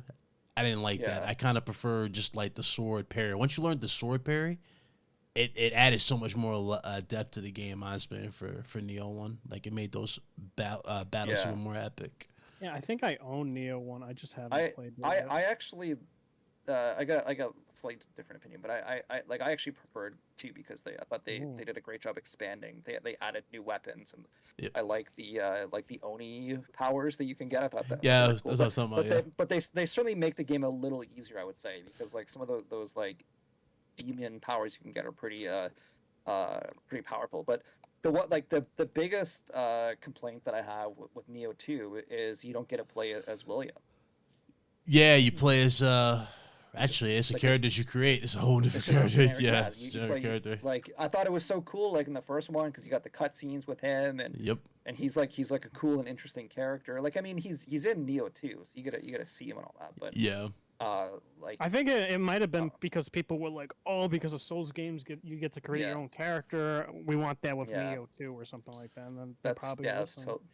totally what it was. I Yeah. wonder if they're gonna start adding dialogue for our characters. You know, it's like our character doesn't talk in Souls like games. They just like he just goes along with Well, the ride. that's gonna balloon the budget up if because you have male and female, so that you're gonna have to have like cutscenes with them speaking. Therefore, it's you Yeah. have to increase the budget that way. Yeah, I mean, I'm just curious. Like, would they ever do it? I mean, now that the game's because I'm pretty sure the Elden Ring format is going to be the staple format now after the success that they have gotten with this game. Well, you mean like for like the Souls, Like for the games or Souls something? like franchise, like in general, like the Souls Yeah. as a whole. Yeah, probably. Yeah, this is going to be their I mean, it format. happened with Breath of the Wild, so I wouldn't be shocked if it happened Yeah. with Souls-like games. Yeah, absolutely.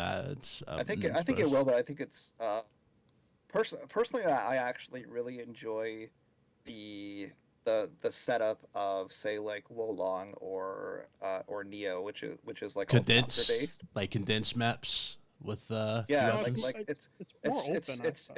it's chapter based. Yeah. I like that. I like with Neo that I can, because it's like medium to small size maps each level. Yeah. Because I like when I was both. I playing like the the demo Elden Ring. for was it Wong? Even Like, Strangers of Paradise had that same Neo structure. Right. Was that any it wasn't good? an open world. It was like individual levels that you'd go to. Yeah. So I'm still waiting on a price drop for Strangers of Paradise. When are we get another Sekiro? You think? Oh, it was great. Graphics are like terrible, like Yeah. muddy and awful, but in the some of the dialogue is super cringe. But Sometimes I'll make you gameplay is laugh good. too much. Yeah, no, I there was actually a point when I was playing Strangers of Paradise where it was like as maybe a third of the way through, and I was just like, wait a minute, if I don't take this game seriously and like and It's take it better. more and view it more as a comedy, then I was like, I'm gonna start doing it, and it was way funner, like way more fun. The cutscenes, I was laughing my ass off because they were so bad, and they I saw some Yeah. cutscenes of it. Yeah. Like he'll say like, "Oh, I'm gonna kill Chaos," and then puts music on or like an earbud. or Yeah, something, yeah, turns yeah, the yeah. music- I'm like, I saw that. I was laughing. Yeah. And there's so like the stupid thing that it irritated me at the beginning until I viewed it more as a comedy. But it was like there's so many times where a character would say something and then the camera would pan to the other characters and they would just make some kind of like grunting noise. But it would be like 3 or 4 people in a row, right? I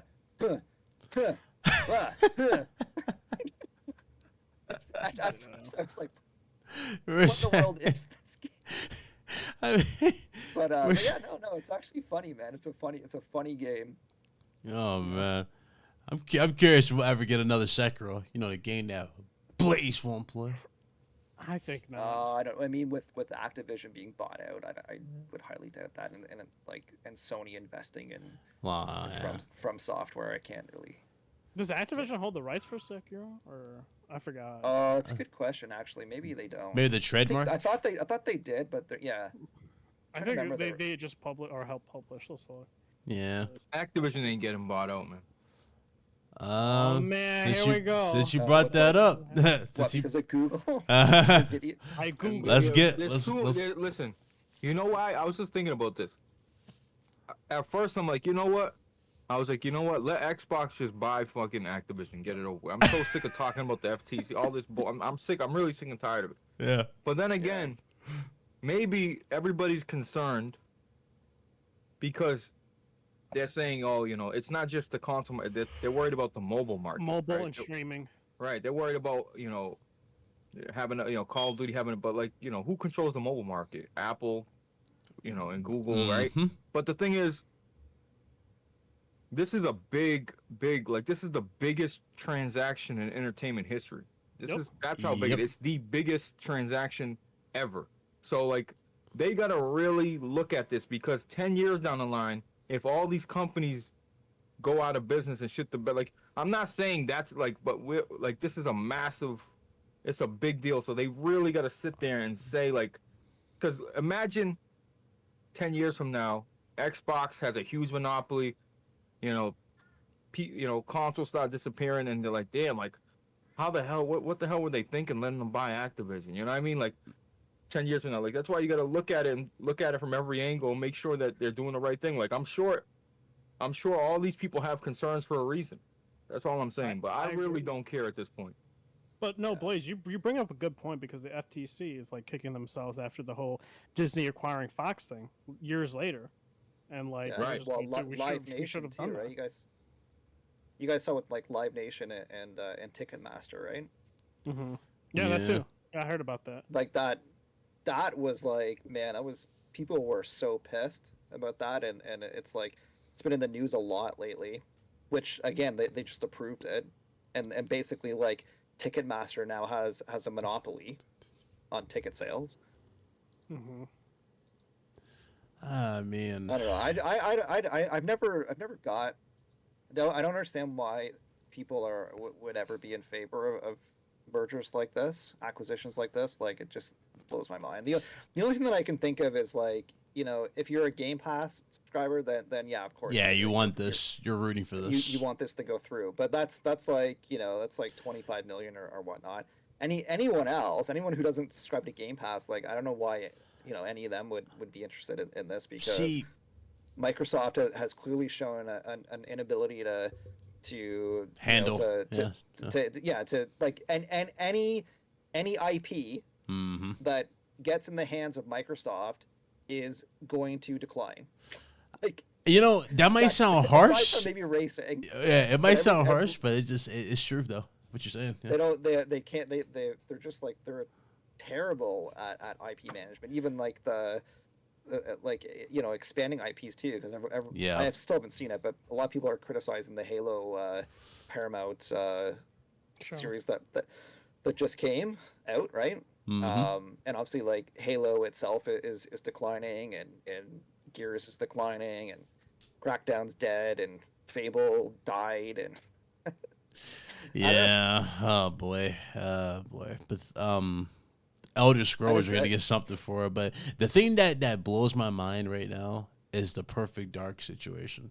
We saw one trailer. Yeah, this was the biggest overhyped studio that they had, was The Initiative, and everybody was saying that this is gonna be the one to look out for. You know, everybody was really giving, not necessarily giving shade to Ninja Theory, but you know, it's a lot of people trying to brush them off to the side for this one particular studio, and this studio can't even give you a demo. Do you remember when Phil Spencer was like playing a demo or something? He was like, "Oh, look at, I'm playing The Initiative's next game," and I was like, "Bro," I looked back at that, I'm like, "Was he really playing a game? Was he?" I mean, you know, you can chalk it up there, like up there with that one moment, like when they were first showing off xCloud or whatever, where she was on the phone and she was like doing the turns with Forza, but she kept tapping and like super fast, and the car wasn't moving, like in conjunction with her movements. You could toss that up there with that. I mean, it's like, yeah, it's a lot of fluff. For sure, man. The best company in the entire game industry at managing IP is Nintendo, man. Like, Nintendo was like the gold standard. And I know people are going to criticize Nintendo, Hunter. but like, Honor. dude, what are you talking about? That's like Because that's like, you know what it is, Hunter? You're not Italian, but Italian lives matter. And they keep using my fucking cousin Mario. The poor guy's got a broken back. He's been used so many fucking times. You talking about they recycle more IPs than Xbox? How many Look what they Zeldas? did How on many Mario. Marios? I know, but like I'm not saying from like I can see from a gamer perspective that people might be fatigued by some of their franchises, but they still. No, you're right. They still No, but you're right. I'm sell- just busting your balls. I'm talking about from an like a company perspective. Right, Nintendo. right. Then they just released Splatoon 3, and I haven't picked it up yet, but I've read all the reviews that it's like almost a carbon. I still play Splatoon 2 because I heard it's a carbon copy of Splatoon 2 with a little like they added like a couple of new moves and whatnot. But like that game is breaking sales. Animal Crossing on Pokemon. Switch is like the same as Crazy. any other Animal Crossing. They just of course they add a few things here and there, but They're saying it was the pandemic why Animal Crossing sold so well. It's like, I don't think so. Yeah. even Pokemon, man. Like the thing is like, you know, part of IP management is like having a rabid fan base that's gonna buy your shit. Yep. And even when they produce low quality stuff, people go out there and buy it in the tens of millions. So I think they're the envy. Sony's kind of in the middle, I think, between like Microsoft is terrible at IP management. Sony is in the middle, and I think they're getting better at it for sure. But there's still a whole bunch of Sony IPs that are just have been dead in the water forever. SOCOM, like, I mean, look at anything in the PS1, PS2 era. Jack and Daxter has been dead forever. Medieval's dead. Twisted Metal's dead. Warhawk, Wipeout, Parappa the Rapper. Forgot all about that damn game. It's Parappa the Rapper. Oh, dude, that was the best, man. Last time I saw Parappa the That game Rapper, was so friggin' good back in the day. the last time I saw Parappa the Rapper, he was on PlayStation All Stars, and he fell off the face of the earth afterwards. Like he was in there and a few other characters. All right, you know what I want to ask you? You know those PSX events PlayStation had? Yeah. And if you went to the event, you'd go to all the booths, and they would give you these cards. You know, if you played Ratchet and Clank, they would give you like a limited edition card for Ratchet and Clank. You know what I'm talking about? So I haven't actually been to the PSX events, but yeah, I've seen people like. Do you know how much those fucking cards are going for now? Oh, geez, I wouldn't be surprised. Like lots of money. Yeah. I'm tempted to buy all those cards. I really am. Yeah. And just put them in a frame or some shit. Really? Dude, I don't know how much they're actually worth, but ironically enough, this is before, like a few years ago, I lived in an apartment that was like right next to the people that made Cuphead. And my wife like knew the wife of like one of the lead developers for Cuphead. So I was hanging out with the Cuphead devs for a while back then, and like they gave me, I guess they went to like PAX and they printed out Cuphead cards. Like this was 5 some odd years ago, but the first batch that they printed had an error in it, and they only printed I think like a couple hundred. They realized that there was an error and they stopped it. But he gave me like a whole bunch of them, and he was like he like whispered, he's like, they're worth so much money. So Really? I don't know. I many you never have? actually searched. I got like I think like 10 of them, 10 like out of print defective Cuphead cards. But yeah, I I'll wouldn't be send you my surprised, address man. after. Yeah. Oh yeah. Oh I God. don't know. He just whispered. He's like, worth a lot of money. You know what? The defective ones are always the ones like when there's like a misprint, like because it's different. You know, it's unique. So that Yeah. I do believe that. Oh yeah, for sure. Yeah, exactly. And he said there was only like 100 or some odd that got printed before they realized it. So. Oh God. Big Cloud keeps begging me for me to send him a PS Vita. Every fucking play. Send me a Vita. Send me. I'm like, Big Cloud, you're not gonna play it. He's not gonna. He promised he was gonna send the Vita, ladies and gentlemen. Never sent the Vita. What game do you want to play in the Vita? I told you just like, why do I have to repeat this Just name every me single one game time? that you can't play on PlayStation that you want to play in the Vita. Uncharted, Golden Abyss. That's it. Yeah. That's it. Uncharted. Well, there's a few others on there. Yeah, go to There's a lot of Japanese Google.com. games, bro. No, I don't know if you want to play those. What? I said there's a lot of Japanese games. Do I look lot like? of 'em. Do I look like I'm gonna play those? You guys think that Sony's Exactly. looking You're not gonna at play Steam it. Deck and like They have to be, man. thinking like, They I gotta don't be. think so. I want them to. But I just don't think they're going to. Hunter, the only reason it's gonna be a while because PS5 just came out. All the fucking shortages. They got a PSVR coming out. They just got their Yeah. hands too much. I'm sure they're already making a slim revision or a pro totally. revision. Oh But yeah. I think there's like I said, I'll say this 1,000 fucking times. That this Vita is Sony, is PS3 Sony, a different type of Sony, arrogant, stupid. Their at marketing times, was terrible, too. proprietary bullshit. Yeah. You know, not a lot of support. But anything that Sony puts out since the PS4 and on, anything Sony puts out is golden. It sells out immediately. You know what I mean? People buy, support. I mean, yeah. There was Yeah. something about that Sony PS3, that PS3 era of Sony, although their product was quality, right? It was high quality shit. It was expensive. It was They didn't. proprietary. They you didn't know what I think. mean? It was just Yeah, they were on that mindset like, oh, we're market leader, so you'll work on our Hunter, hardware. you Oh, can't yeah. look at That's this what it thing was. right here. And this sold 80 plus million, and look at it, it's like a massive improvement. It really is. What, There's from the no PSP reason why this to didn't the sell. Vita? sure. Yeah. I mean, the Vita. I mean, come on, let's give it a butt. The Vita still has features that the damn the Switch can't do. Has basic voice chat. It took Switch a while to get what, Bluetooth or something. Like that? Took a while. Yeah, I think it was like a year ago. Yeah. I just started actually using that on my Switch recently. I'm like, I actually forgot that rolled out last year. And I was like, oh, I can actually use Bluetooth headsets now. Finally. I know. Finally. Finally, after being on the market for what, 5 years? Has it been 5 years for this It was Switch? Or like, 2017 when Switch launched. oh well. You know what's So funny? this- this is When year I thought the 6. Vita was coming back, I said finally Sony, the Vita's gonna do what it'll be all right. They'll be supporting it because it was the whole revision, right? They got rid of the proprietary charger, they got rid of the OLED, they shrunk it down, much more comfortable. But they had a Borderlands bundle, right? And it came with Borderlands and the PS Vita. I'm like, oh my god, are you kidding me? You can play Borderlands on the go co-op, like that's fucking awesome. But it ran like shit, you know. The Yeah. port was bad. It's unfortunate. It's unfortunate.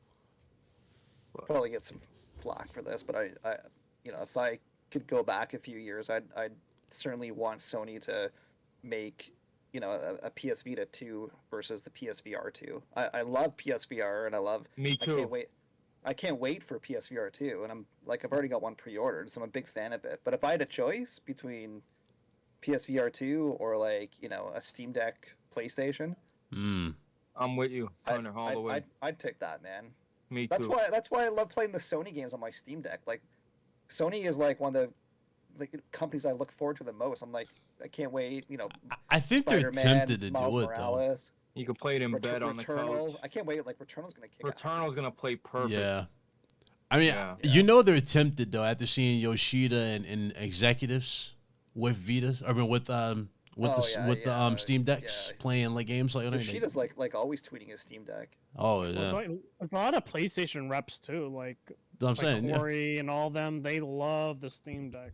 I'm saying, I They think want their low games to be key, compatible with Steam Deck. yeah, low key, they probably are thinking about that. And they got the UI kind of, if you think about it, if you look at the PlayStation's mobile UI Yeah. for like the little what's it called Stars program, they can pretty much use that UI for the little Vita 2 to work. Still don't understand like, how those stupid rewards work, though. By the way, like, hey, you buy stuff and you get these little knickknacks you put on your shelf. I still don't understand that. They don't offer anything. I don't think it gets talked about enough too, but like, there's two reasons why you'd want to buy a Nintendo Switch. You get a Nintendo Switch because like either you want Nintendo first party games, right, or you want great indie games. Like that's like literally it for Switch. But like in my opinion, like Steam Deck has taken away that second part, the indie part, right away from them. Like I have a Switch and I got a Steam Deck. I used to get a bunch of my indie games on my Nintendo Switch because I like playing some of these indie games on the go. But like, why would I do that now? Like, Yeah. There's literally like it's literally like a first party machine now for me because there's no reason why I'd sacrifice the quality that I'm going to get on the Steam Deck. And then also too, like Steam is just cheaper in general. Usually you're paying like the Nintendo tax, but yeah, like if I was Nintendo, like I'd be pretty damn scared about this because it's gonna take away a lot of their mobile sales for sure. Not only that, Hunter, people would buy, my Switch collects dust really most of the time, but people are buying the Switch not only for the first party, but for the emulation, right? They would crack it and emulate on the Switch. But the Steam Deck is a much more viable option. It has way more power. You can do way more with it. You can literally put anything you want on it. You know what I mean? It's oh totally, man. I saw gotta scare them. People were like posting their Bayonetta 3 on Steam Deck. Like, oh wait, did you guys hear though about the news where they're trying to get rid of artwork on a website where people would like, emulate their games and put the artwork on like the Steam library for their game that's emulated, and they're trying to like take away that, and it's just like, what's the point? Like, you're not gonna stop people emulating the game, so it just doesn't make any sense. They're just like so, I don't know, like butthurt about the whole situation that they know that their games can be emulated for better resolution and frame rate, and they just get hung up on artwork cover. Just don't. Yeah, well, that's what happens when Oh God. you got a system from 2017 that was already underpowered at launch. But you know what the thing is, Hunter, too? They say that, the Switch is more powerful than a 360 and a PS3. It is. Right? But congratulations, you caught up the systems that are how old? Sure. the PS3 and the the PS3 had Destiny. Let's not forget that. PS3 could run Destiny. You know what I mean? It ran GTA. Like, we're not getting those type of games on the Switch. Could you imagine Destiny on the Switch? It'd be cool. Dude, the PS3 had GTA so on many the games Switch. that would look terrible on the Switch, I think. Metal Gear 4. Could you imagine that on the Switch? Oh shoot. That would, no. My thing is there was way more ports on the PS3. Why can't we get games like GTA on the Switch or games like Destiny on the Switch? I'm just saying, like, you want that's all I'm saying. You want to play? Well, part of it is this is probably one of the worst aspects of Nintendo Switch. It's just the memory on this device is nothing. Right. Yeah. Right? Like, I know I had to buy like an SD card to expand it, but even there, like, I'm always running out of space. Like, always running out of space on Switch. It's just terrible. GTA on Switch, it'll be run at like what, 140p, 5 frames per second. Okay, come on. If they put, it would be 720p. I don't know. No, not I don't know about 720p. Xenoblade 720. Chronicles 3 isn't even 720p. Maybe if it was done. Yeah. What was GTA on PS3, right? What? 720, I think. It's maybe 1080p. So why But my can't they thing is, figure- my thing is Xenoblade Chronicles 3, right? It's like, Okay, that that's does 'cause not really Nintendo- demand a game. Okay, so is Pokemon's not either, but you got textures loading in from a mile away. You're right. Yeah, you're so about that. stupid. It's bringing not. that It's up. the developers, man. They don't It's- optimize yeah, the fucking that- game. Well, okay, I can That agree is, with like, that Game because Freak for Witcher, sure. like, granted the textures look awful, Yeah. but those are the textures that they have to put for the game in order for the game to run. So Right. like, Yeah, all of the Bethesda games were great, I thought. Like Wolfenstein, could I played that on Switch, and that was like textures were terrible, but Doom and all that. Yeah, all the Bethesda games are pretty decent. But The Witcher is a PS4 game, right? I'm talking about the PS3 port of GTA. They could literally port that. They don't have to have the PS4 version. They don't have to, like, they can lower traffic. They could make it work, is what I'm saying. It's too late now, but I'm just saying they could have did all that. That's a interesting comment from John. He said, I heard some people saying that the main thing that needs to be updated to make the Switch run games properly is the fans built in. Do y'all agree or no? Well, yeah, the cooling solution's not good. Like, it's very compact. Yeah. Yeah, true. It gets hot, but I don't know, man. I find, like, I don't think it gets any hotter than my Steam Deck. My Steam Deck can get pretty damn hot when I'm playing. Sheesh. What kind of... Now, I know you... It comes with a dock, right? The Steam Deck? No, it does not come with a dock. You can buy it, but it doesn't come with it. You can buy any third-party dock for it. Any third-party? Okay. Yeah. That's compatible. Which I should actually do, actually. That's actually the next thing that I'm going to buy, I think. Get the official dock. Nice. I got the unofficial dock. I got one off Amazon. It was like, I don't know, it was like almost $40 cheaper. And I think the Steam Deck doesn't work with the Switch, but the one I bought works with the Switch. Oh, okay. Weird, but I just wonder about, like, the Bluetooth performance. So that's the only thing that I'm wondering about. Like, I got to connect a controller. Well, if I'm going to play it on my TV, I would need to connect a controller via Bluetooth, I assume. Yeah, but you would use a dongle, wouldn't you, or plug it in? Right. You're talking about directly to the Steam Deck. Yeah. Yeah. Oh, okay, yeah. Yeah. I just use a dongle. So, like, at work, I bring my Steam Deck. I set up as a little PC, and I have like a little dongle for my Xbox. I see. Okay. Yeah, that would work better. It would. Bluetooth is just not stable on PC, man. Yeah. Just not. Like yeah, exactly. That's why that's the biggest thing that I got to research. So, let me ask you guys, what are your expectations going into the Xbox showcase? Since there's a lot of reports. None. I mean, it's the developer showcase. What do we got? We got Elder. What is it? Yeah, it's like Elder Scrolls. Right? Elder Scrolls. Elder Scrolls Online, Minecraft. So I don't care about that. Minecraft.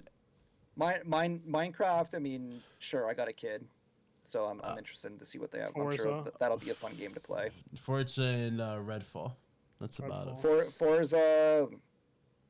I'm not a huge racing guy, so even with like I liked Gran Turismo, of course, but and I like Forza Horizon, but I would say, like, out of the three, that's probably my least favorite series. So, like, I think, like, the only game that I'm really curious about is Redfall. I think that one has potential. Although, like, when I heard that I thought it was gonna be more Left 4 Dead-ish, but now I heard that it's gonna be more Far Cry-ish. Yeah. I'm like, okay. Well, I said it was. I'm sure it'll be good. It just won't be amazing. Might be a party. Like, it might be a cool party game with your friends. That's how I kind of look at it. If it does well, it drops. But I'm not like over the moon for potential. Although, like, the thing I am wondering though is, like, I was just reading today that I guess, like, there's leaks that it's coming out on, was it May the 4th? May something. Yeah. May 3rd, May 4th.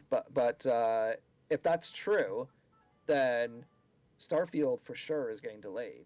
That's what I think. I think absolutely. By a year? Not a year.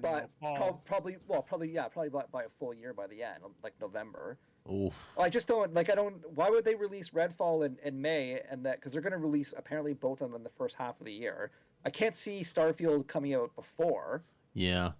That's for sure. And I definitely first, and then that would only leave a month. Like, why would they release Redfall or Starfield a month after Redfall? It's either going to come out in, like, June, July, or September, November. Yeah, because it's going to be earlier.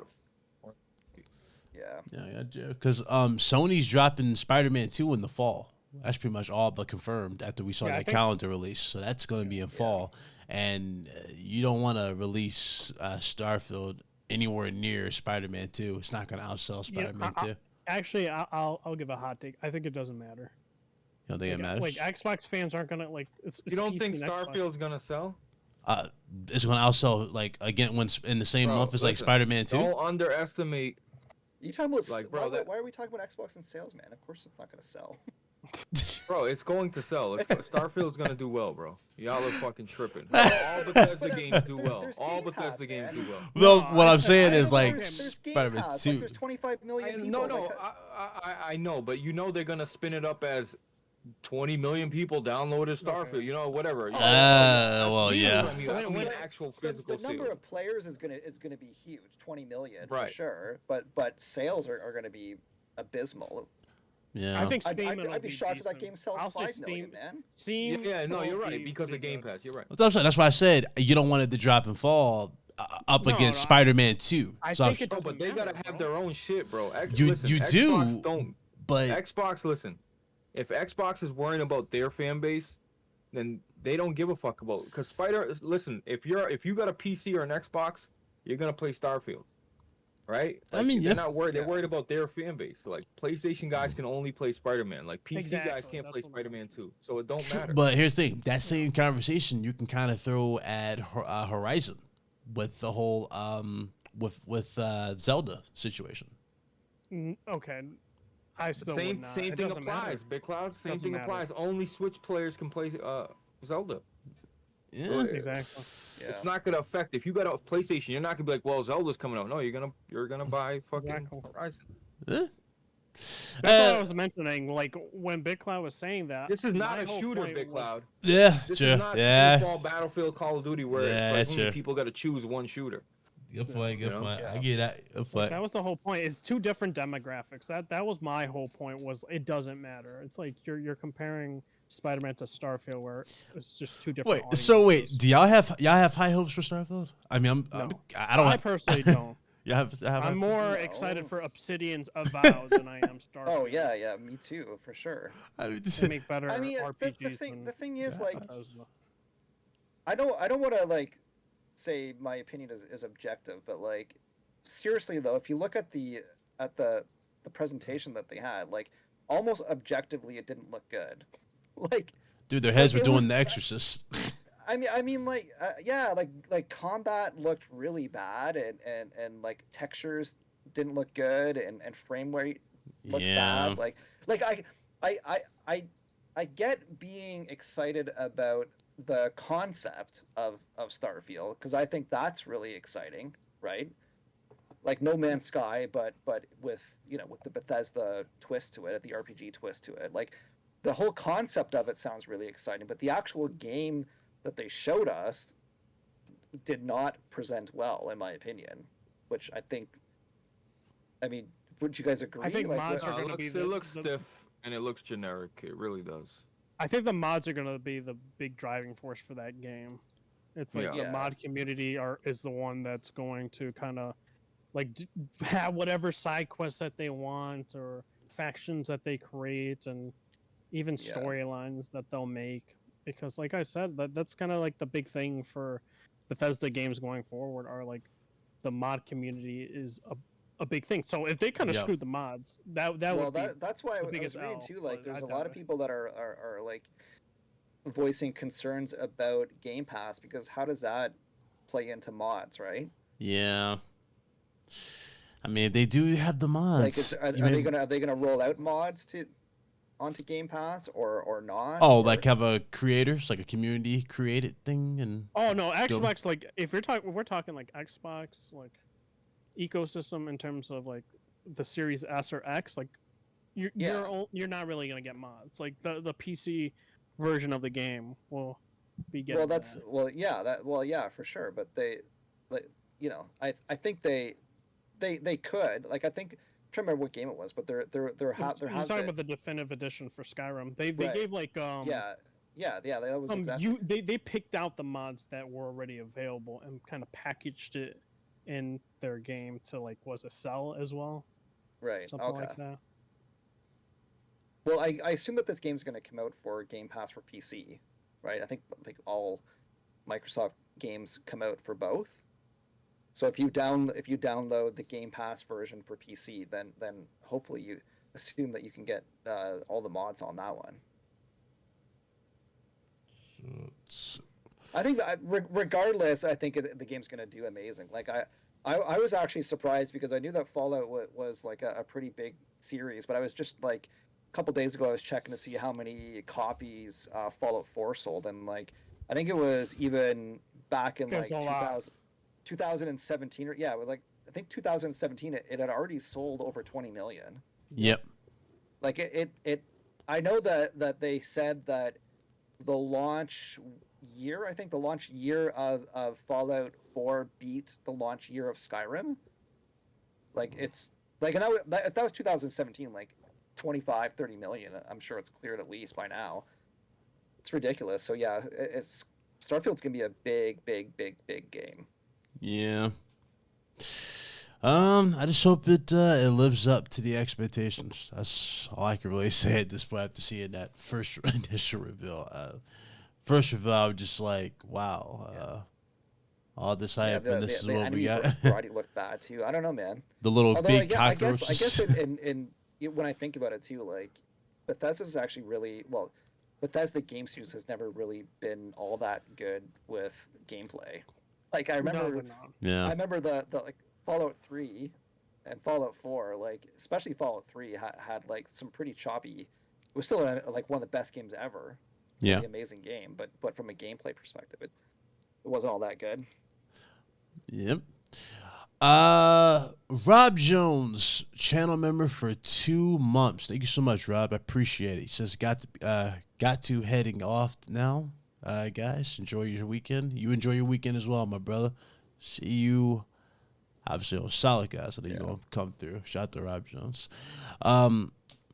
Yeah, no, I think that's all the news. But I'm gonna ask you. Hold on, Big Cloud. I got a bone to pick with you now. Real quick. Before we go. Red Hood, can you do me a favor? Go to Big Cloud's emojis for RGT. Okay. Emojis. And hover over the blue PlayStation logo. Let me know what that says. Blue PlayStation logo emojis. Sony, baby. Are you fucking kidding What? me? You're gonna literally... Wait, what? You stealing my I didn't slogan? even notice that. Wait, Yo, what? What the fuck? Yeah, hover over your own logo, I Mr. didn't even Sony, notice baby. that. Where'd you get that, Big Cloud? What are you talking You about? stealing my slogan, Big Cloud? You been put Yeah. that Look there. at him. Look at him. I've been there. Yeah. I had that before you. He's been up one before No, you. you didn't. What? I had channel members for a long time. Bro, you had channel members, but why'd you call it Sony, baby? What exactly how I spell it with the E's too? What the hell? It been like that. Dude, I didn't even notice. It been that. like that. Red Hood, is that not copycatting me, bro? No, I knew Say the this. truth. No, it's not. I had this long before you I won't even lie, turned man. on. It's a little sus, bro. This is definitely sus. This guy. I'm gonna have to tax you for that. I'm gonna have to take some money. Oh Lord. At least $20, man. Yeah, I'll put up that $20 every emoji. month. It says Sony baby. Oh, I Lord. was just hovering over. I said Sony, baby. I'm like, what the I never noticed that. I had it for so long. I didn't notice either. No, you've definitely had the emojis before me. 100%. I don't even remember. I even named it that. That's the funny thing. You don't remember, bro? Nah, You when just we slap said it on there, because just like, you remember when I got the emojis, it was a graphic. I hooked them up, and I just all I had to do was just name them. So I was naming them quick and just do them in the thing. So you just thought about Blaze when you made it. No, it's a PlayStation one. It's like Sony. Yes, sir. Why don't you call it PlayStation? Because that's generic. Exactly. Copyright it's like, let me think. infringement. Oh, sure, Blaze. There you go. It's called trademark infringement. I love you, So Sony. you're saying you own it? No. Blaze can't say Sony. it? So Sony owns it. No, I'm saying Sony baby. So are you trying to trademark Sony baby instead of No, Blaze? no, it was free.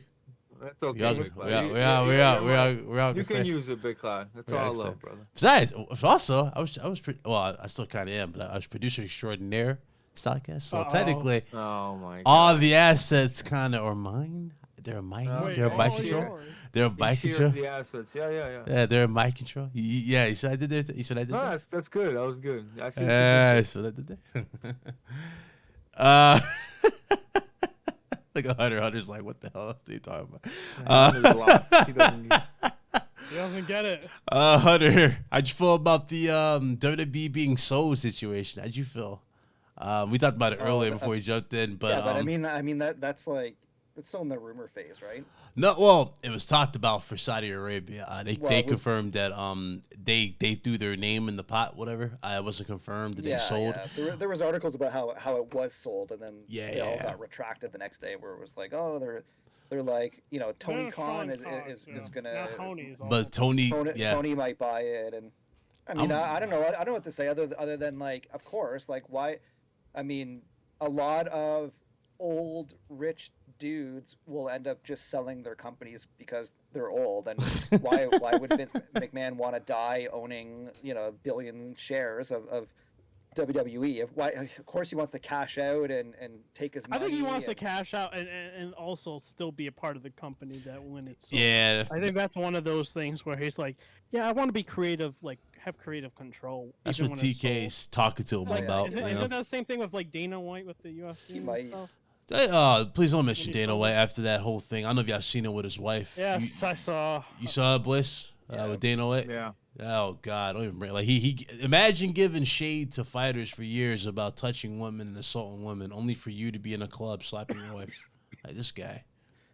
Yeah. Piece of work. Well, just sucks because the biggest like sucky thing about Vince coming back and trying to sell the company is like, I thought Triple H kind of turned the fortunes around with the company. I was like, I mean, I thought AEW had better programming for a while, but then it started to get a bit stale over there. But right when it was getting stale, that's when Triple H took over and started to like bring back all these great wrestlers to the promotion. Ones that I like, even like as far as like Bray Wyatt, like some of the big ones, right? Braun Strowman got back, like a whole bunch of them came back, and then you know when Vince came back, like I've seen all these, you know, these articles now. They're like, oh, like you know the Triple H era might be over. Vince wants to get creative control back, and that means all these people they rehired are like at risk of being let go again. And I'm like, oh, come on. Also, It's like it's finally getting good again. Yeah. What was you about to say, Reddit? Oh no, I was gonna like say something regarding like, have you guys been seeing like, I think MJF was like doing something on Instagram, and then CM Punk commented, and it's like talking trash to him, and it's seeming like he might actually come back to AEW. He's not going nowhere. He's champion. He was CM Punk was talking. No, I'm saying CM Punk. He was bashing the ratings. He was bashing the AEW ratings. Yeah. Which have been like flatlined for half a year. Yeah. Like 900,000 somewhere around there. Like they can't crack the million anymore. Yeah, after that whole debacle and all that stuff, it was like interest just dropped. But I mean, if he's coming back, then I could see that putting another, bit of adrenaline back into the show. Kenny Omega and Will Ospreay had a match of the year contender. I don't know if you saw Wrestle Kingdom, but it was. Yeah. insane. What like the Ospreay match was great, but like. What initially made me so excited about AEW is like I thought that they were going to push their own talent, right, and really like because I mean like the Elite is awesome, the whole Elite is just amazing, and MGF is like super awesome, but then like I don't know, like the last couple of years, like it's been WWE. all their big signings are like WWE folks, and I was pretty excited at first because I thought like. You know, Rusev is going to go over there and he's going to do big things, and he's doing nothing, and and then Brian Cage has been abandoned. Like Andrade is doing nothing, and Malachi Black is doing nothing. Like there's all these people that I thought would finally have their second chance. Even Cesaro, right? Creatively, even Cesaro, Cesaro, like he's not the champ anymore. He lost it, right? He lost to Jericho. Yeah, it was good when he won the belt, but that was short lived, and you know, and now they're starting to come back, right? Like you got like Cody Rhodes coming back, and Regal just left, and right back to WWE, and all this stuff is happening. It's like, Bray Wyatt's back in WWE. All this stuff happened, like, and Bo Dallas is supposedly coming. It's like, dude, all these wrestlers coming back and only thinking everything was fixed, only for it to be like, oh, gotcha. Vince is back. Yeah. It's going right back to what it was. So, yeah, I don't know, man. I wish they would just because like I don't know, even on their women's division, like people like say like Britt Baker, I think she's amazing. Like she's so good, and then they just bring in all the WWE talent. We got like Toni Storm is in there now. We got Paige in there. Sasha Banks is reportedly going to AEW as well. Yeah, and Ruby Riott. Like I don't know. It's just like I'm like Britt Baker's better than all of them in my opinion. Like I think she's just great. Like why are we bringing all these like WWE folks there? It's just makes it feel like WWE. They're looking for like that. They're looking for that pop. You know what I mean? Like when Paige came in, everybody went crazy. Just like when Athena, aka Ember Moon, joined. You know, everybody got crazy. But guess what? Where's Ember Moon? But then it goes downhill like every time. Like where are they? Notice that? Like the pops are huge, and I always get excited. Like when I heard Paige was back, I'm like, amazing, and then it always just goes downhill. Like I never get like more energized. I'm just like, because look at like she's look at Ruby Soho. Like, are you like when she was in the Riot Squad? At least I thought it was a little interesting to have that trio. I thought they were an interesting group, and then she's doing nothing. Even Ember Moon, like what is? Yeah, Ember Moon's done. I want to get like I actually thought Ember Moon was exciting in NXT. Like she was pretty exciting. Yeah, she had the look. Yeah. Oh yeah, for sure. Yeah. So I don't know, man. Like Tony Khan, I just think he's not very good creatively, at least from what I've seen. Yeah, he needs another eyes on the situation. But will he do that? Odds are he won't do that. And obviously WWE screwed up recently. They got rid of Mandy Rose over her. That whole thing. But makes sense. That's just they got a rule, and everybody knows. My thing is, well, to be fair though, doesn't make sense, they like bend the rules for certain wrestlers. Like when you're getting DUIs and all that. And multiple DUIs. And you're like, you guys can come back in. And then the one thing, they're like, oh, no, you're fired. We got to let you go. No, I mean, yes and no to that, I would say, because, was it Jay Uso? It didn't get no repercussions whatsoever when he had a DUI in WWE. Also, Matt Riddle has been caught multiple times with breaking their wellness thing, and he's still there. Now they put him in rehab, so it's like I don't know, man. Yeah, but I thought WWE had like a flat policy of like you can't use marijuana with that. Yeah. Well, I mean, I'm talking about it like for Mandy Rose. Like, don't they have a policy that you can't have another you can't have another channel that brings in revenue like Twitch, like OnlyFans, like all. That's why all these wrestlers had to quit their Twitch and their OnlyFans, because that was a policy that Vince did a few years ago. Yeah, because Vince was greedy because he wants more money. Yeah, and he's like, if you're making more money on the side and I can't monetize that, that's not good. Yeah. He wants a piece of every little thing that brings in money. Yeah, and Sunny. I remember Sunny, but she just think she is in jail. She killed somebody, DUI. She drove him. Jeez, man, she looks like a total wreck. I can't believe, like, got to be like one of the biggest downfalls of anybody in wrestling. Like you can just look at her and you can be like, holy shit, she's gone through hell. And people gave China a lot of flack, but China, I mean, honestly, China still looked fine down the road. She was fine. She just went through a lot of phases. She was great though, and later down, it just sucks that she hers was all like personal things she was going with, right? Sunny's different because she's like legit dangerous. Like, she needs to be locked up for a while because she's just legit dangerous and she kills people and does a lot of bad shit that shouldn't be on the streets. What was it? Mandy Rose is now a millionaire. That's true. She makes more money off of that than she does and did in WWE, which is crazy. So she's pretty much, I mean, she could retire at this point if she really wanted to. She don't have to do nothing like that. Oh, dude. I don't know if you guys talked about it earlier, but I'm so curious. Like, did you guys see the Sasha Banks debut for New Japan? I did. Yeah. So what you guys think of like Mercedes Moné? She looks great. Like the gimmick, like the character. A lot of people were complaining that she didn't get no crazy pop in New Japan, but the thing is, that's a new area. You know what I mean? Like they don't really know her like that outside the States. But she's gonna make a name for herself. It was cool seeing her and Kairi Sane interact. I thought that looked good. And it's going to be cool if she is signing with AEW, because if she beats Kyrie, she can bring that title to AEW and that's even more exposure for New Japan Pro Wrestling. The match of the night for that entire pay-per-view was definitely Kenny Omega versus Will Ospreay. Shinsuke Nakamura did great in his match against, I've got his name, but that was a good match. But really, obviously the Will Ospreay and Kenny Omega, like that right there is like going to be in the top 10, top 5 matches or whatever of this year. It might damn near take match of the year so far by how good it was.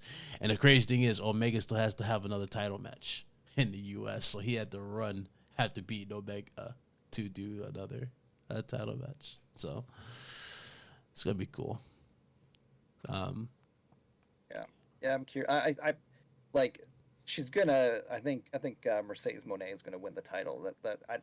The thing is, like, it's probably in her contract, right? Like, Yep. she wouldn't go to New Japan to not win the title. It's the same thing with like Cody Rhodes, Yep. right? Like, you know how like as soon as Cody Rhodes came back, he was just talking about the title and about how he's gonna win it for his dad. Yeah. Like we know that in his contract he's gonna win the title. A guaranteed, title. Just for that video moment of him winning the title and then dedicating that to his dad, that will be like, that'll be on like the replay segments for like decades to come, right? But yeah, same with like Mercedes Moné. Like that's why I thought it was cool that she debuted there and she challenged her, but I like the fact that it was happening right away. I was like, we know she's gonna win. Like if it she kind of doesn't like win the at Ronda that Rousey first one, she'll probably win at the next. You know, like it'll probably be like maybe like, you know, like shenanigans will happen, right? Someone will like interfere or something, like, and then the next time she'll win. But she's for sure winning it in the next couple of months. Are you getting like Ronda Rousey feels? Remember how Ronda Rousey, when she first made her WWE like appearance, like it was like Royal Rumble, like Asuka won the Royal Rumble, and then she comes out, she starts pointing at the sign like she's about to fight. It was kind of like that type of thing. It's like, it would have been cool if you just had the music play, her standing at the end of the ramp or something like that. Maybe. Yeah. That would have been cool, but I mean, I get what they're trying to do. They're trying to put more people in the seats. I get internet buzzing. But well, I think I mean, I read that it was their highest pay-per-view numbers ever. So I mean, it you know, her and Kenny Omega sold the place out, right? So yeah. I mean, what was the other thing there too? I was going to say, Charlotte Flair. She starts the year off by losing the title, and then she ended the year by winning the title against Ronda. It's like, dude, I don't know. Yeah. I don't have, like, a lot of people give the AEW roster a lot of flack for their women's division, which is understandable, rightfully so. But I don't see the WWE division getting any better women wise after that thing. So I don't know. It's a toss up. Yeah, they got a lot of great talent and a lot of great matches, but they just like can't book them. Like there are like 2 or 3 people that they like to have the belts on. Cycle it around those people, which is I think why Sasha Banks just said screw it. Yeah, I don't see Bayley winning the title anytime soon. I don't see Nikki Cross winning the title. Alexa, like that's how sad the women's division is there, right? Like, yep. How many years has it been since Alexa Bliss won the title? Like, she was awesome when she she had it, and she, like, I don't know, she just like when she was normal. Great. She was a great champion. And the fact that someone with that, you know, that size audience and like that big of a fan base is still like a tier 2, it's just sad. Not trying like, even like she's gonna turn evil and like side with Bray Wyatt, but yeah, I can't see them pulling the plug and like, or pulling the trigger and putting the belt on her. Like, they're gonna keep it on Charlotte. Even when I remember, like, I was so like disappointed too, because remember back when I forget how many years ago it was, but when Asuka and Shinsuke both won the Royal Rumble. Yep. Do you remember that? Mm-hmm. That was just amazing. I was like, holy jeez, like, this is gonna be the best thing ever. And they all got buried at WrestleMania. Yeah, like, and then Shinsuke like never won the title, and I was just, I don't know, they're just not good at developing like new superstars. They just have their like 3 or 4 favorites that they. Yep. That's Charlotte, Ronda. That's sad, bro. It's sad. got Ronda can't wrestle. Becky Charlotte Lynch. is Right, like that's yeah. it. You got Becky Lynch. You got Charlotte. You got Ronda. Anyone else that like they put the belts on other people, like they gave it to Liv Morgan for a while, but like anytime stuff like that happens, you always feel like they're just like a transition. That's what they were, yeah, definitely. She definitely was a like transitional champion. Like they'll give it to somebody else. Like even yeah, I guess yeah. Well, she had it for like a few months, I think. Liv Morgan. Yeah, they gave it to her as, again. That was a token title run for everything she did. Did Nikki Cross win too? Yeah, but she was super Nikki. Yeah, Nikki.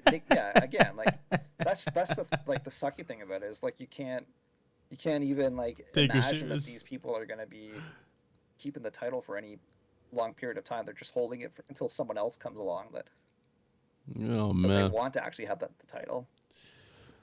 Oh man, I don't know, man. It's gonna be a long year, but it's gonna be an interesting year. But I don't know. We'll see as we progress. I know you guys in the chat like, well, we still going back to wrestle. Well, I mean, we're at the end of the show, so I want to say thank you to everybody who came through. Hope you guys enjoyed episode 215. This was a hell of a lot of fun. It is good to be back. Again, Happy New Year to everybody. Merry Christmas, everything of that nature. First episode of 2023. And, yeah, man, it's going to be an awesome year. I want to shout out everybody in the chat. Of course, shout out the panel. It was good to see everybody back on. We got Blaze 4K. Obviously, Hunter returning. Good to see you guys. And Red Hood 420. Let's go ahead and do our outros, man. Let's shut it down. I'm gonna start with Bliss.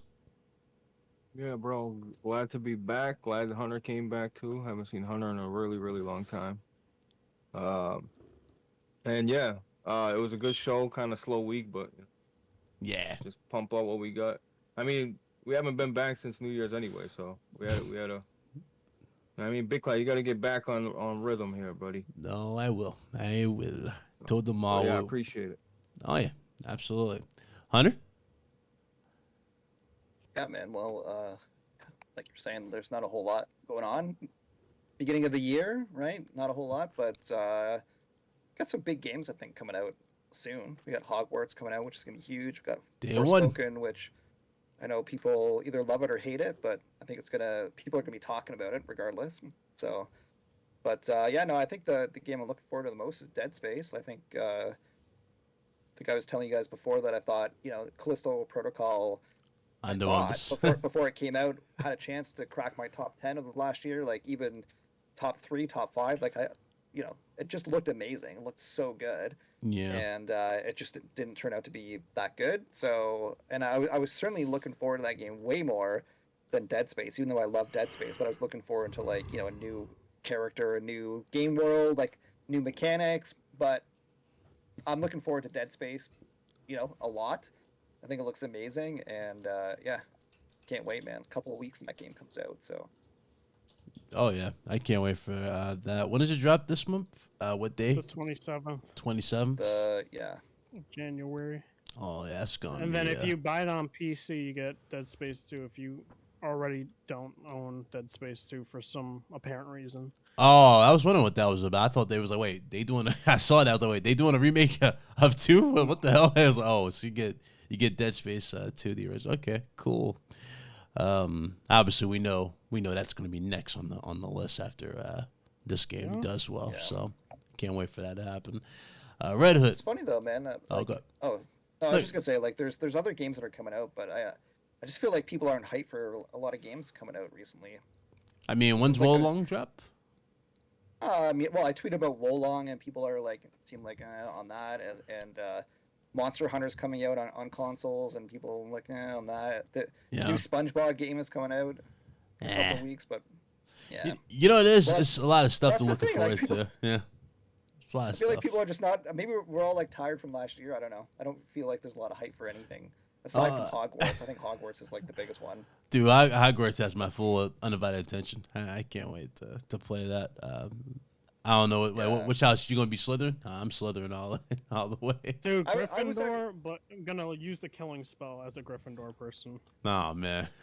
I got a question because I don't remember from the preview that they had out, like there was like that state of play, but like, can you actually pick your house? Yeah, you pick your house. So what's the point of the sorting hat then? You know, like, okay, so you know, like that takes all the fun out of the sorting hat. No. You can pick it in the game, but I think you can do it on their website too. Pick it there and like it links to your profile. But you can definitely do that though. You can pick your sorting because remember that's how it was in the movie. Like he asked for Gryffindor, he kept saying Gryffindor. Well, Gryffindor. there was different reasons. Yeah. To why. Oh yeah. But, he was like the I hope you could do random though. Yeah. Like, Well, no, that had nothing to do with his choice. Remember, that's what Dumbledore told you. Like it's not like your password that makes sure you write your choices. He chose Gryffindor instead of instantly being, compatible with Slytherin. That's what the sorting hat was seeing. He's like, oh, I see courage. Yeah. Oh, you will do great in Slytherin. I can see that must have been like a one-off or like an exception, right? Like in general, most people can't just choose their house, right? Like, he takes your considerations into question if he sees values in you. Like as for Gryffindors, a lot of Gryffindors got a lot of courage. They're very right. Outgoing type of people. So he immediately saw that in Harry, even though he has a dark past or a dark link with Voldemort. He sensed that too, but he gave him a shot and he said, okay, you know what, Gryffindor, you made your mind up. So now everybody's gonna get it. Like notice when Malfoy, like when the sword hat, I don't know you remember when the sword hat was over Malfoy's head. He didn't even touch his hair. He was just like he did this weird face, like Slytherin, So he can sense if you're worthy of Gryffindor, Hufflepuff, or whatever. He can do all that stuff. Yeah. I'm just saying, like I hope that there's a random choice, like. Yeah, I would prefer if I had a choice, I'd probably pick Slytherin or Hufflepuff as like my second choice, but like I actually am really excited to not know what house I'm gonna be. I think that'd be really cool if I can just let the game choose for me. Nobody wants to rep Gryffindor. That's how you know everybody's tired of Gryffindor. Like I want to. Whoa! I said I was gonna. Oh, you gonna be Gryffindor? Oh, yeah. Okay. I'm gonna use the killing spell. Oh no!